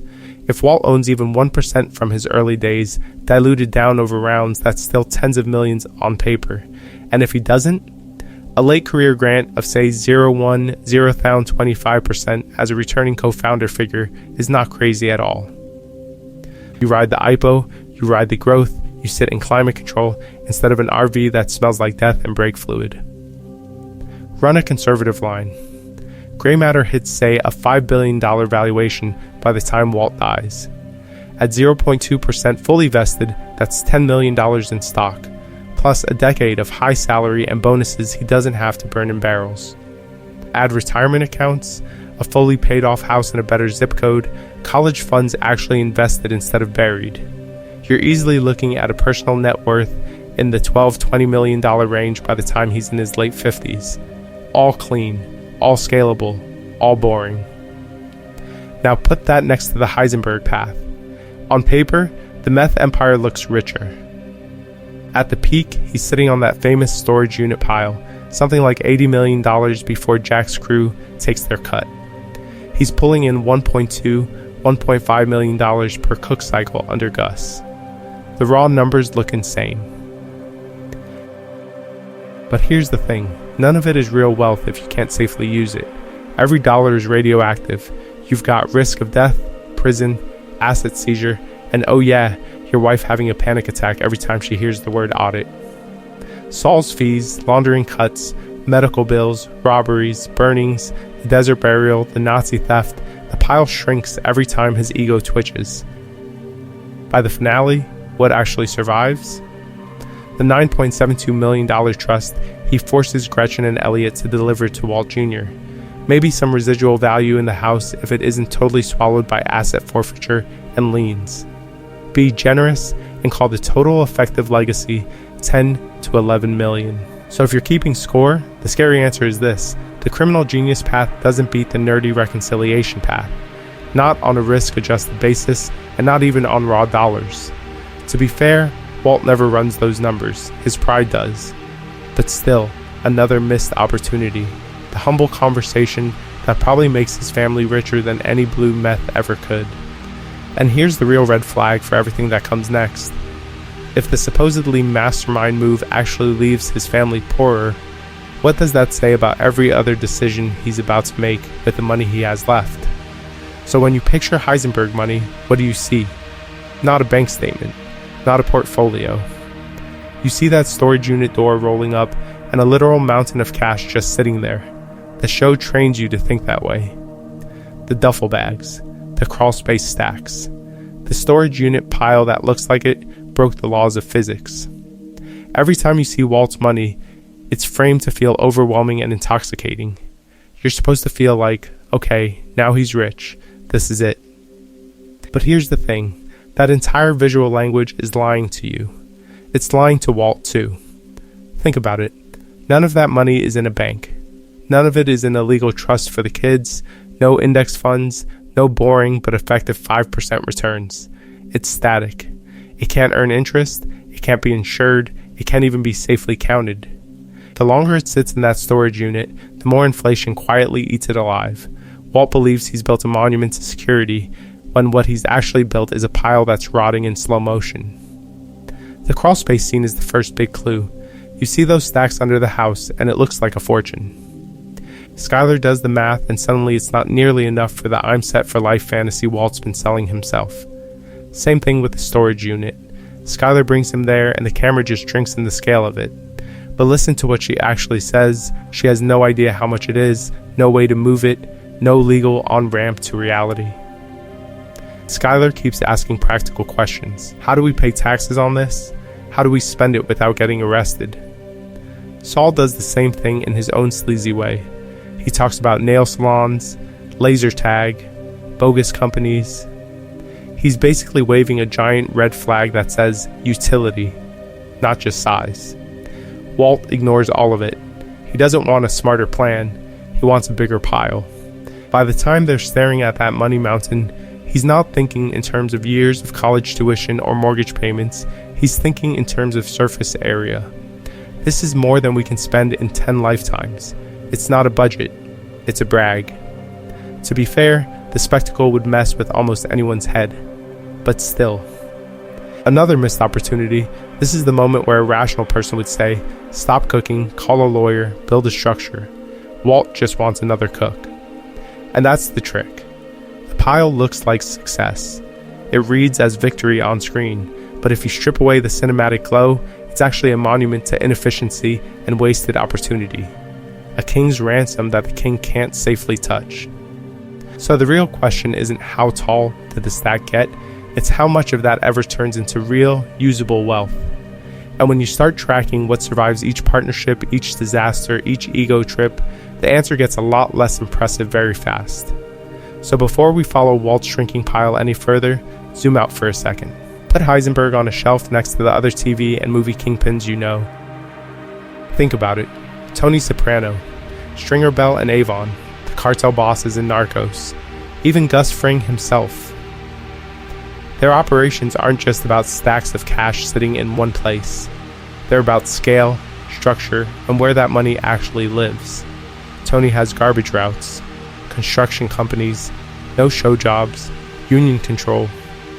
Gus has Los Pollos Hermanos, industrial laundries, offshore accounts, and a whole Chilean backstory that screams quiet investments. In Narcos, you've got ranches, planes, politicians on the payroll. These guys spread their wealth like a virus. Real estate, shell companies, stocks, lawyers, lobbyists, literal senators in their pocket. Now drop Walt into that lineup. It's almost funny. While those guys are buying influence, Walt is buying more plastic barrels. Here's the thing. Most fictional kingpins treat cash as the starting point. The smart move is always, how do I turn this into something I can keep when the bullets start flying? So you see them stacking apartment buildings, nightclubs, car dealerships, offshore trusts, even art collections. To be fair, they're criminals, not certified financial planners, but they at least understand diversification. Walt hoards. He hoards in the most suspicious, low-tech ways possible. A duffel bag under the house, a crawlspace pile, then that storage unit with a wee stopped counting cash mountain. Finally, the barrels in the desert that literally require GPS coordinates to find again. It's not a portfolio, it's a dragon hoard with worse security, and on the legit side, one car wash.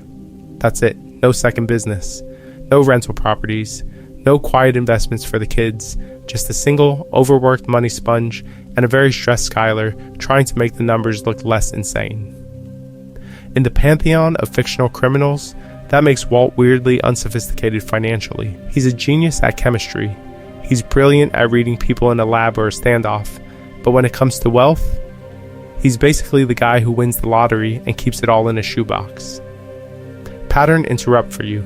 If you mentally rank TV crime bosses by final net worth, Walt should be near the top, right? 80 million in cash, blue meth empire, the whole legend. But here's the twist. By the end, the only money we know his family actually gets is that $9.72 million trust he forces through Gretchen and Elliot. Impressive for a high school teacher who started around 40-something grand a year. Underwhelming for the man who once sat on a storage unit monument to wasted opportunity. So when you hear 80 million, don't picture a kingpin with generational wealth. Picture a very angry chemist who never learned what the other kingpins already knew. Making money and keeping money are two completely different games. So here's the uncomfortable twist. For all the talk of 80 million, a huge chunk of Walter White's supposed fortune never really exists in any usable way. It looks rich, it feels rich, but if you track what actually benefits his family, the numbers start to evaporate. Think about it. The first iconic image of Rich Walt isn't the barrels, it's that storage unit mountain of cash.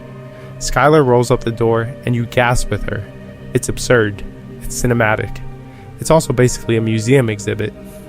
They literally pay Soul's guys to lie on it because they have no idea how to move it, spend it, or clean it without triggering the ires, the dia, or both. That pile is a red flag disguised as a dream. Then rewind to the crawl space. This is the first time Walt thinks he's rich enough to solve any problem. He's got all this money hidden under his house. Except when he actually needs it, for the disappearer for survival, it's already spoken for. Medical bills, car wash, laundering costs. He tears up the floor and finds a hole, not a safety net. The visual screams wealth, the reality screams you're already broke, you just didn't know it yet. And by the time we get to the barrel era, it gets even darker.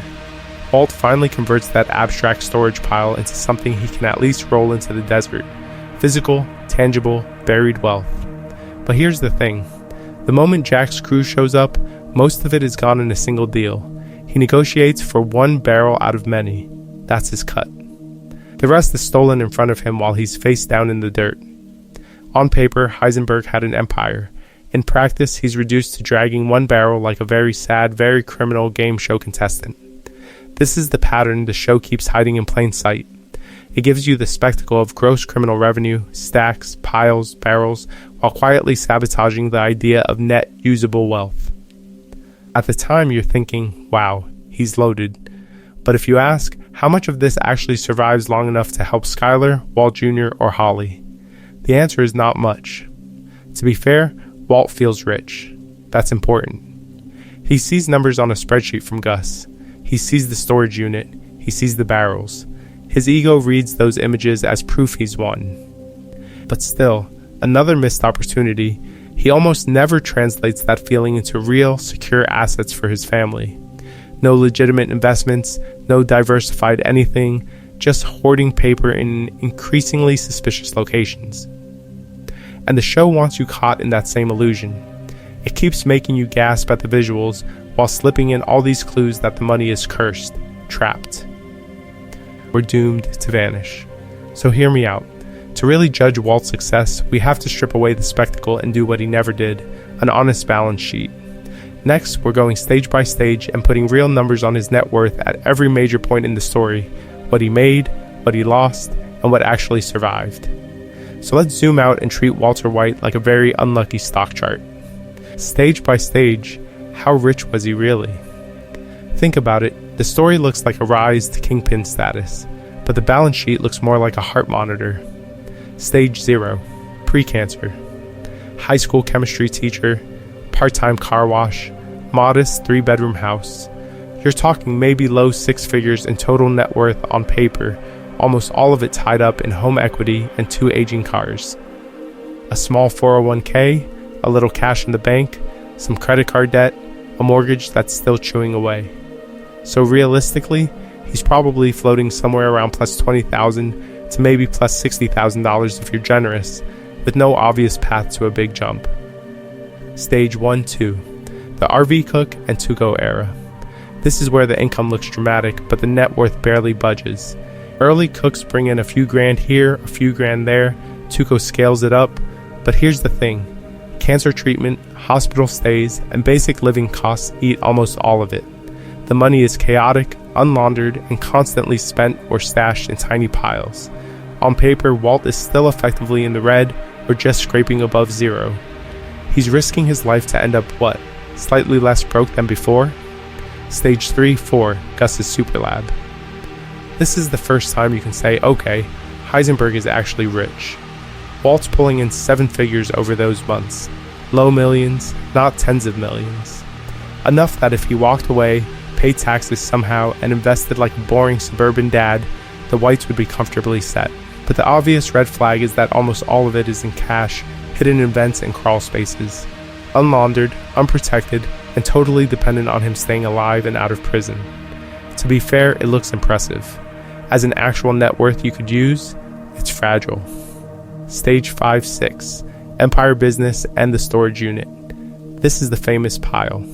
The I have no earthly idea how much money there is era. The show and Gilligan peg it around $80 million gross at peak, spread across those barrels. But here's the twist. Skylar can only launder a tiny fraction through the car wash. The heirs is a constant shadow, and then Jack's crew walks off with most of it in one night. Realistically, Walt's usable net worth at that peak is maybe in the $10-20 million range, tops. The rest is theoretical, locked behind laundering limits and his own ego. Another missed opportunity disguised as success. Stage 7-9, after Jack's betrayal, the cabin and the finale. The empire collapses into a single barrel, about $11 million. Then it collapses again into that $9.72 million trust he forces onto Gretchen and Elliot. Everything else is gone, burned, seized, or buried with him in the lab. Hear me out. The only truly secure, lasting wealth Heisenberg creates is a mid-level lottery win for his son. So now that you've got the full timeline in hard numbers, let's rewind and dig into each stage in detail. How he earned it, how he lost it, and which decisions quietly nuked his net worth. So here's the uncomfortable question. After all that blue meth, all that risk, was Walter White actually richer than if he just kept grading chemistry quizzes and complaining about the car wash? Think about it. The final, truly safe pile is about $9.72 million in that trust for Walt Jr. Add whatever residual value is left in the house once the feds are done sniffing around. Even if you're generous and say, in a few years Skylar manages to sell it for say $150, $200K after legal drama and stigma, you're still under $10 million in clean, usable wealth. Now compare that to a no Heisenberg timeline. At the time of his diagnosis, Walt's making mid-40s a year teaching, plus a few thousand from the car wash. Not great, but stable. If he beats the cancer or even just lives to a normal retirement age, you're looking at decades of salary, incremental raises, and a modest pension. Over 20-25 more working years, that's easily a couple million in lifetime earnings before you even touch retirement accounts, Social Security, or house appreciation. But here's the thing, in the real timeline, Walt dies early. The moment he steps into that lab, he starts the countdown clock on his own life. So you can't just say, oh, he would have earned X by 70. He doesn't get those years, in either version. In both scenarios, his earning potential is cut off by the cancer. The difference is what he risks on the way out. On paper, $9.72 million beats the projected value of a teacher's pension. It looks like a win. But the costs are insane. Hank is dead, which is not just tragic, it's a legal and financial nuke sitting over the family. Skylar is exposed as an accomplice, facing tax fraud, money laundering, and potential civil suits from victims' families. That's years of lawyer fees, asset freezes, and maybe wrongful death claims aimed at whatever money she touches. Walt Jr. gets the trust, sure, but he also gets lifelong trauma and a last name associated with the drug empire. You think that doesn't have financial implications? Try getting jobs, housing, or peace when your dad is basically the southwestern Pablo Escobar. Any hint that the trust money is Heisenberg cash and you've got the ears and the Diaz sniffing around again. To be fair, the show never gives us a perfect spreadsheet. But the red flags are obvious. Legal defense alone could eat millions if anything about that trust ever looks suspicious. Skylar's ability to work, Marie's mental health, even Flynn's future earnings are all quietly degraded by what Walt does. So did Heisenberg win in pure dollars? On a shallow calculator, maybe, once you adjust for risk, fallout, and how fragile that $9.72 million really is, it starts to look like another missed opportunity. He traded a boring, secure middle-class life for a flashy, unstable jackpot that could evaporate with one audit. And here's the real twist. When you zoom into each stage, you start seeing just how many times Walt was actually poorer as Heisenberg than as Mr. White. Let's break that down. And that's where the meta part kicks in, because once you notice how often the show stops to count, fold, and argue over cash, you realize the money isn't just background, it's a spotlight. Every dollar amount is a tiny character monologue. Think about it. From the pilot, the camera lingers on bills, hospital invoices, car wash receipts. The show is constantly forcing you to do the math. That's not an accident. It's anchoring this insane drug saga in boring, everyday logistics, co-pays, mortgage payments, gas money. Walt doesn't just make a lot of money. He makes $7,000 from one cook. He owes $90,000 for treatment.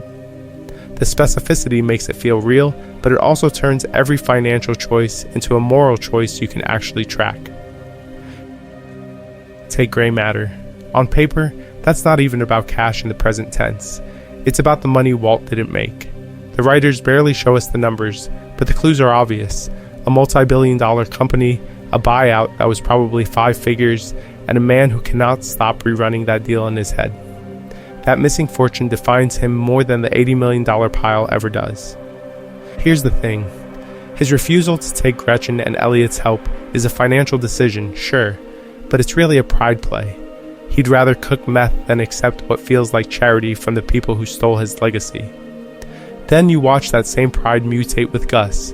Walt turns down a perfectly structured $3 million 3-month contract, then later fights like hell not to be replaced by Gale.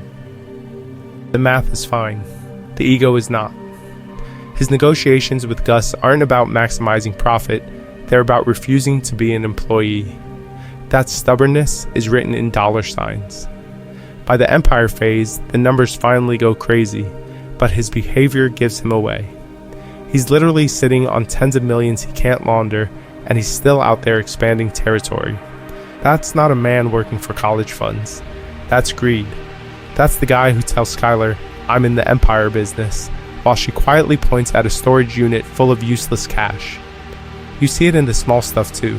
Walt haggling with Jesse over splits, obsessing over the car wash books, freaking out about the exact cut Saul takes. Those scenes look mundane, but still another missed opportunity for him to act like a normal person. Hear me out. The point isn't the extra few thousand. It's that he needs control. He needs to be the one who understands every penny, because understanding the money means he can justify the chaos, and the writers sharpen that by surrounding him with a whole spectrum of money worldviews.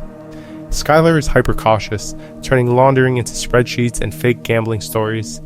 Hank grumbles about his government salary and medical bills, a guy who will risk his life for a paycheck that never quite matches the danger. Saul treats cash like a game piece, always skimming, always upselling, the ultimate opportunist. Against all that, Walt's choices pop. The red flags are brighter. His obsession feels less normal and more pathological. By the end, even his final trust fund move with Gretchen and Elliot is a confession. He weaponizes $9.72 million to force a legacy, but admits he did it for himself. Tracking that arc through the money isn't just a fan exercise, it's a way to read the show's moral X-ray. And if you follow that X-ray all the way back, you hit the real origin story, the gray matter deal that started it all. But hear me out. What if that origin story went a different way? Same cancer diagnosis, same I am awake moment, but instead of chasing an $80 million desert monument, Walt treats the first couple million like seed money. Alternate Walter.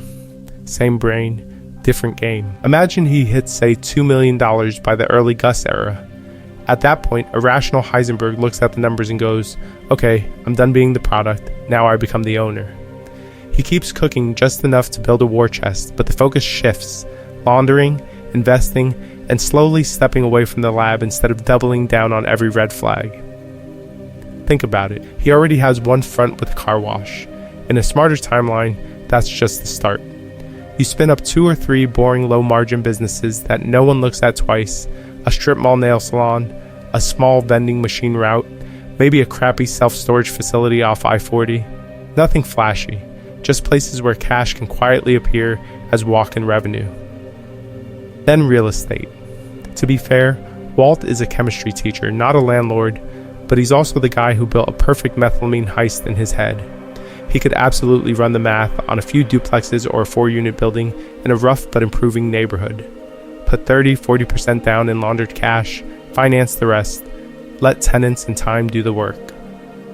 Even a modest 5-7% annual return on a couple million, compounded, quietly turns into generational money if you're not burning it in deserts. Layer in offshore accounts. Saul literally offers him Cayman Island-style setups. In this version, Walt actually listens. Set up a shell company or 2, park a few $100,000 at a time, move smaller chunks instead of one giant obvious $80 million lump. You don't get a cartoon money pile, but you also don't hand 70-80% of it to Jack's neo-Nazi retirement fund.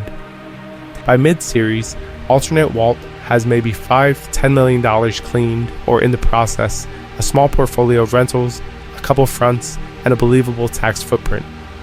He can slowly retire from production, maybe license his formula through a proxy cook, and phase out over a few years.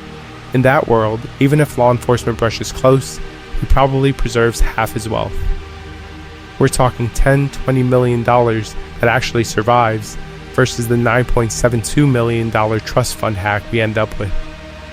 So why don't we ever see that Walt? Here's the thing, that guy doesn't scratch the itch.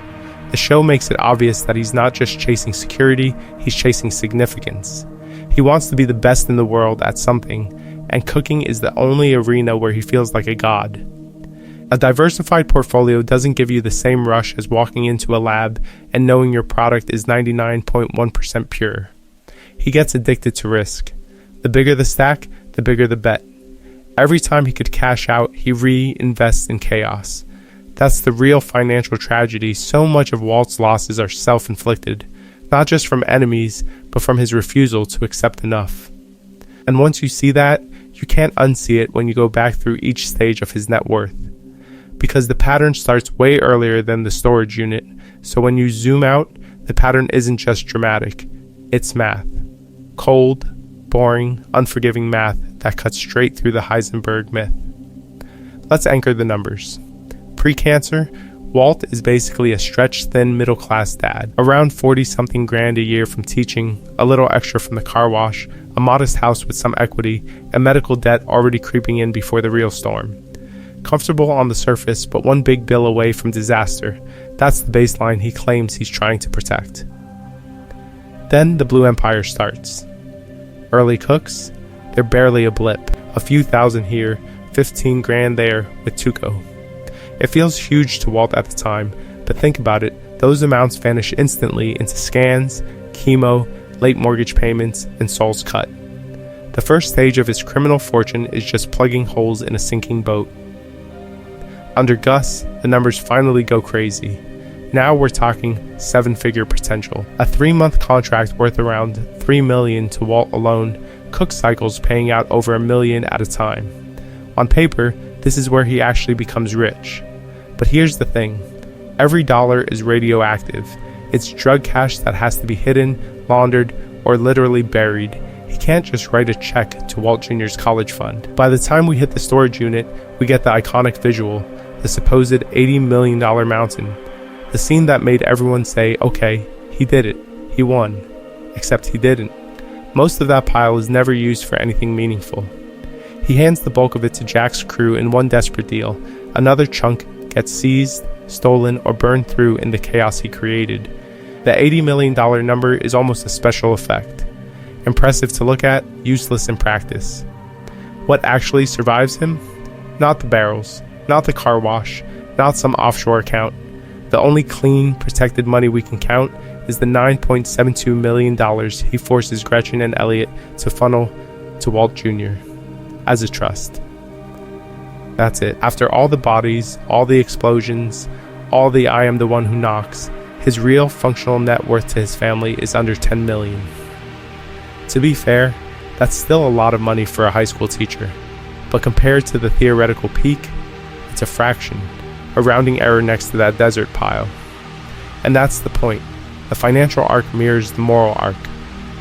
The more he chases power, pride, and the Heisenberg persona, the more he burns through the safety he said he wanted. Every time his ego spikes, his true net worth drops. Hear me out. It's almost like the show is quietly saying that visible wealth, the stacks, the barrels, the flex, is a terrible clue for measuring real value. Once you see it that way, the series stops being just a crime saga and starts looking like a cautionary tale about confusing the size of the pile with what actually lasts. And the next stage of Walt's story makes that contrast even more obvious. So if money is a terrible clue, you're left with the awkward question, would Walter White actually call himself a success if he could see his own final balance sheet? On paper, he nails it. $9.72 million boxed up as a trust fund for his son. The cancer patient who couldn't afford treatment becomes the guy who can casually weaponize 8 figures. That sounds like a win until you start listing what got debited to make that happen. Think about it. Skylar gets provided for with a car wash and a pile of laundered cash, but she's stuck in legal limbo, chain smoking in that tiny apartment, rehearsing cover stories for the rest of her life. Walt Jr. gets the trust fund, but from his perspective, it's blood money from the father he now hates. Holly technically benefits the most financially, but she has no memories of him at all. No first day of school, no bedtime stories, just a name that's too radioactive to say out loud. And Hank? Hank is the line item you can't ever balance. Walt's brother-in-law, the guy who toasted him at his birthday, is gone forever, buried in a hole in the desert so Walt can keep playing Kingpin a few weeks longer. You can't write that off as cost of doing business. Here's the thing, if you switch currencies, the numbers flip. In dollars, Walt dies pretty rich. And the stuff that actually matters, trust, safety, love, he's completely bankrupt.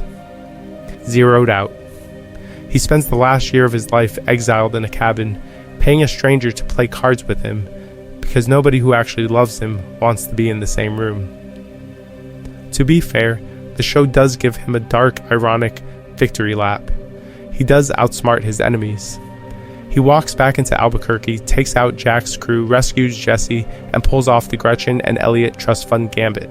On a purely tactical level, Heisenberg wins, but still, another missed opportunity, because the only way he can win is by fully becoming the monster he once pretended to be afraid of. The mild-mannered teacher is gone. The man who dies in that lab is the guy who finally admits, I did it for me. So what does that make him? A success because his kid is financially set? A failure because his family is emotionally destroyed? Or something messier in between where both things are true and cancel each other out? Hear me out. The show is basically daring you to answer that for yourself.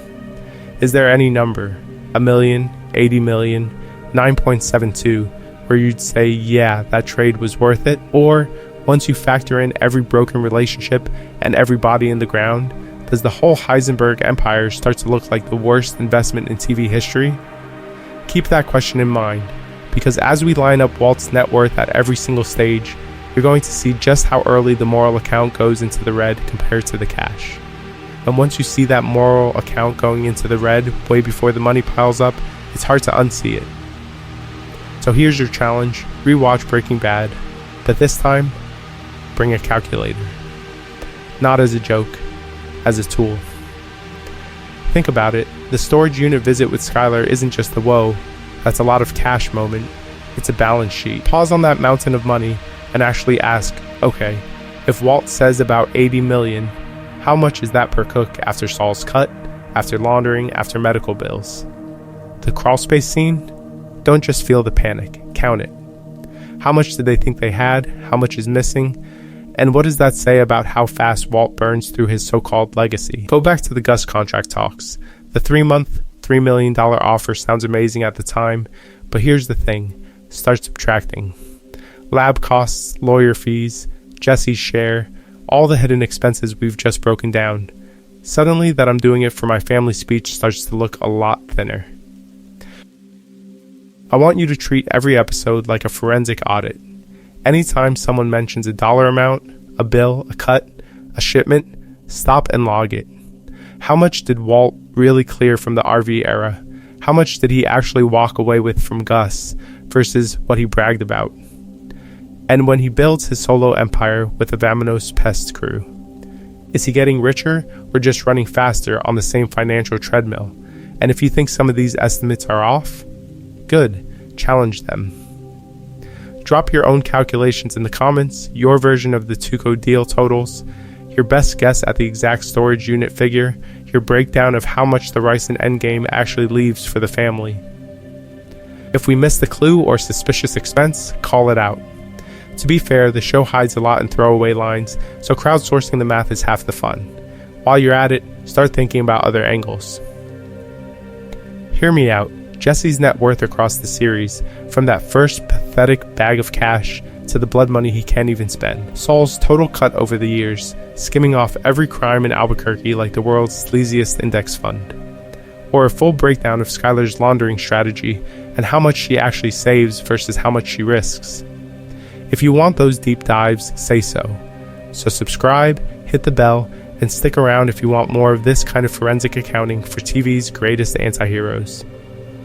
Not just watching the story, but tracking every dollar, every red flag, every missed opportunity the characters ignore. And I'll leave you with this. If you had Walt's skills and his exact starting point, how would you secure your family's future without ever becoming Heisenberg? What's your version of the right play? once you follow the money all the way to the end. And that's where this whole thing turns into a mirror. You've just watched Walt's balance sheet rise and fall like a roller coaster, but think about it, his definition of enough changes even faster than the numbers do. At first, it's simple. Pay for the cancer treatment. Leave the family around $737,000. Clear, specific, almost boringly reasonable. Then the money shows up. Tuco cash. Gus payroll. The storage unit that looks like a dragon's nest. And suddenly, that original target, it's gone. Not reached and celebrated, just quietly replaced. What used to be a finish line turns into a warm-up lap. That's not just a Walt problem, that's a human problem. You probably have a number in your head too, right? If I had X in the bank, I'd finally relax. But here's the thing, how much of that number is about actual security, and how much is about comparison, pride, or straight up fear? Walt tells himself it's all for Skylar and the kids. On paper, he hits his goal multiple times. Under Gus, he's pulling in millions. By the time that $80 million pile exists, the White family could live 10 lifetimes on a fraction of it. The obvious question is, why doesn't he stop? Because he never defines a real endpoint. Not out loud, not honestly. For my family becomes this magic phrase that covers every escalation, every cook, every body. It's the perfect excuse because at the time it sounds noble. But still, another missed opportunity. He never sits down and says, when I hit this dollar amount, I walk away, no matter what. And that's the tragedy. Not that he wanted to provide. Wanting to take care of your family is the least suspicious thing about Walter White. The tragedy is that he keeps moving the goalposts until there's no field left. By the time he admits, I did it for me, the money is scattered, seized, or buried with neo-Nazis in the desert. So hear me out. What does a healthier version of this look like in real life? It's boring, which is why it doesn't make great TV. You set a realistic number based on your actual costs. You factor in time, health, relationships as part of your net worth instead of treating them like acceptable collateral damage. You recognize that walking away from the chase at the right moment isn't weakness, it's discipline. Breaking Bad sticks with you because it takes a simple, relatable question, how do I take care of my family, and shows how easily that question can mutate into something darker. The clues were evident long before Heisenberg's hat. The real red flag wasn't the blue meth, it was that Walt never decided what enough really meant. So as we go into the final stretch and total up Walt's true endgame net worth, keep one more number in mind, your own. So now it's your turn. We've walked through the salaries, the stacks, the storage unit, and the barrels in the desert. But here's the thing, the final number isn't just math, it's a judgment call. I want your number. Drop it in the comments as a single figure at his absolute peak after costs, losses, Jack's theft, laundering, medical bills, and all the obvious burn piles. What was Walter White's real net worth? Not the fantasy, the forensic version. Was Heisenberg a $20 million man? $40 million? Are you still riding or dying for the full $80 million myth? Think about it. Under Gus, Walt is pulling in steady seven figures, clean lab, low chaos, low body count compared to later. Then you have the Empire business phase, insane profit per cook, but also insane risk, higher overhead, and way more cash literally buried where no one can use it. So which phase was he actually richer in? Not just on paper, but in real, spendable, survivable wealth. Tell me in the comments which era you think was his financial peak and why. And while you're at it, argue about Jack. Seriously, how much do you think that desert robbery actually took? Did Jack walk away with 70% of Walt's life's work? More? Less? To be fair, the show keeps it a little vague on purpose, but between the number of barrels, what we see loaded, and what Walt eventually uses for the Gray Matter Trust Fund move, you can make a pretty tight estimate. So if you've got screenshots, back of the envelope math, or that one suspicious frame you've been pausing on for years, bring it. Treat the comments like a collaborative forensic accounting project. Hear me out. You've got the receipts, someone else has the episode timestamps. Another person remembers every throwaway line about medical bills, lawyer fees, or what Skylar actually launders through the car wash. Put it all together, and we can crowdsource a version of Heisenberg's balance sheet that's way more accurate than just pointing at the storage unit and going, yeah, 80 mil, sounds right. And if you know someone who always quotes that $80 million figure like it's gospel, send them this video. Share it with a friend who screams he was set for life. Every time the storage unit door rolls up, challenge them to think a little more critically about what rich really means when most of your money is either unspendable, stolen, or sitting in the desert guarded by neo-Nazis. Great net worth, terrible liquidity. Because that's the last clue people still miss. Walt didn't just lie about how much money he had. He lied about why he wanted it. In the end, Walter White didn't just launder cash. He laundered the truth about why he wanted it.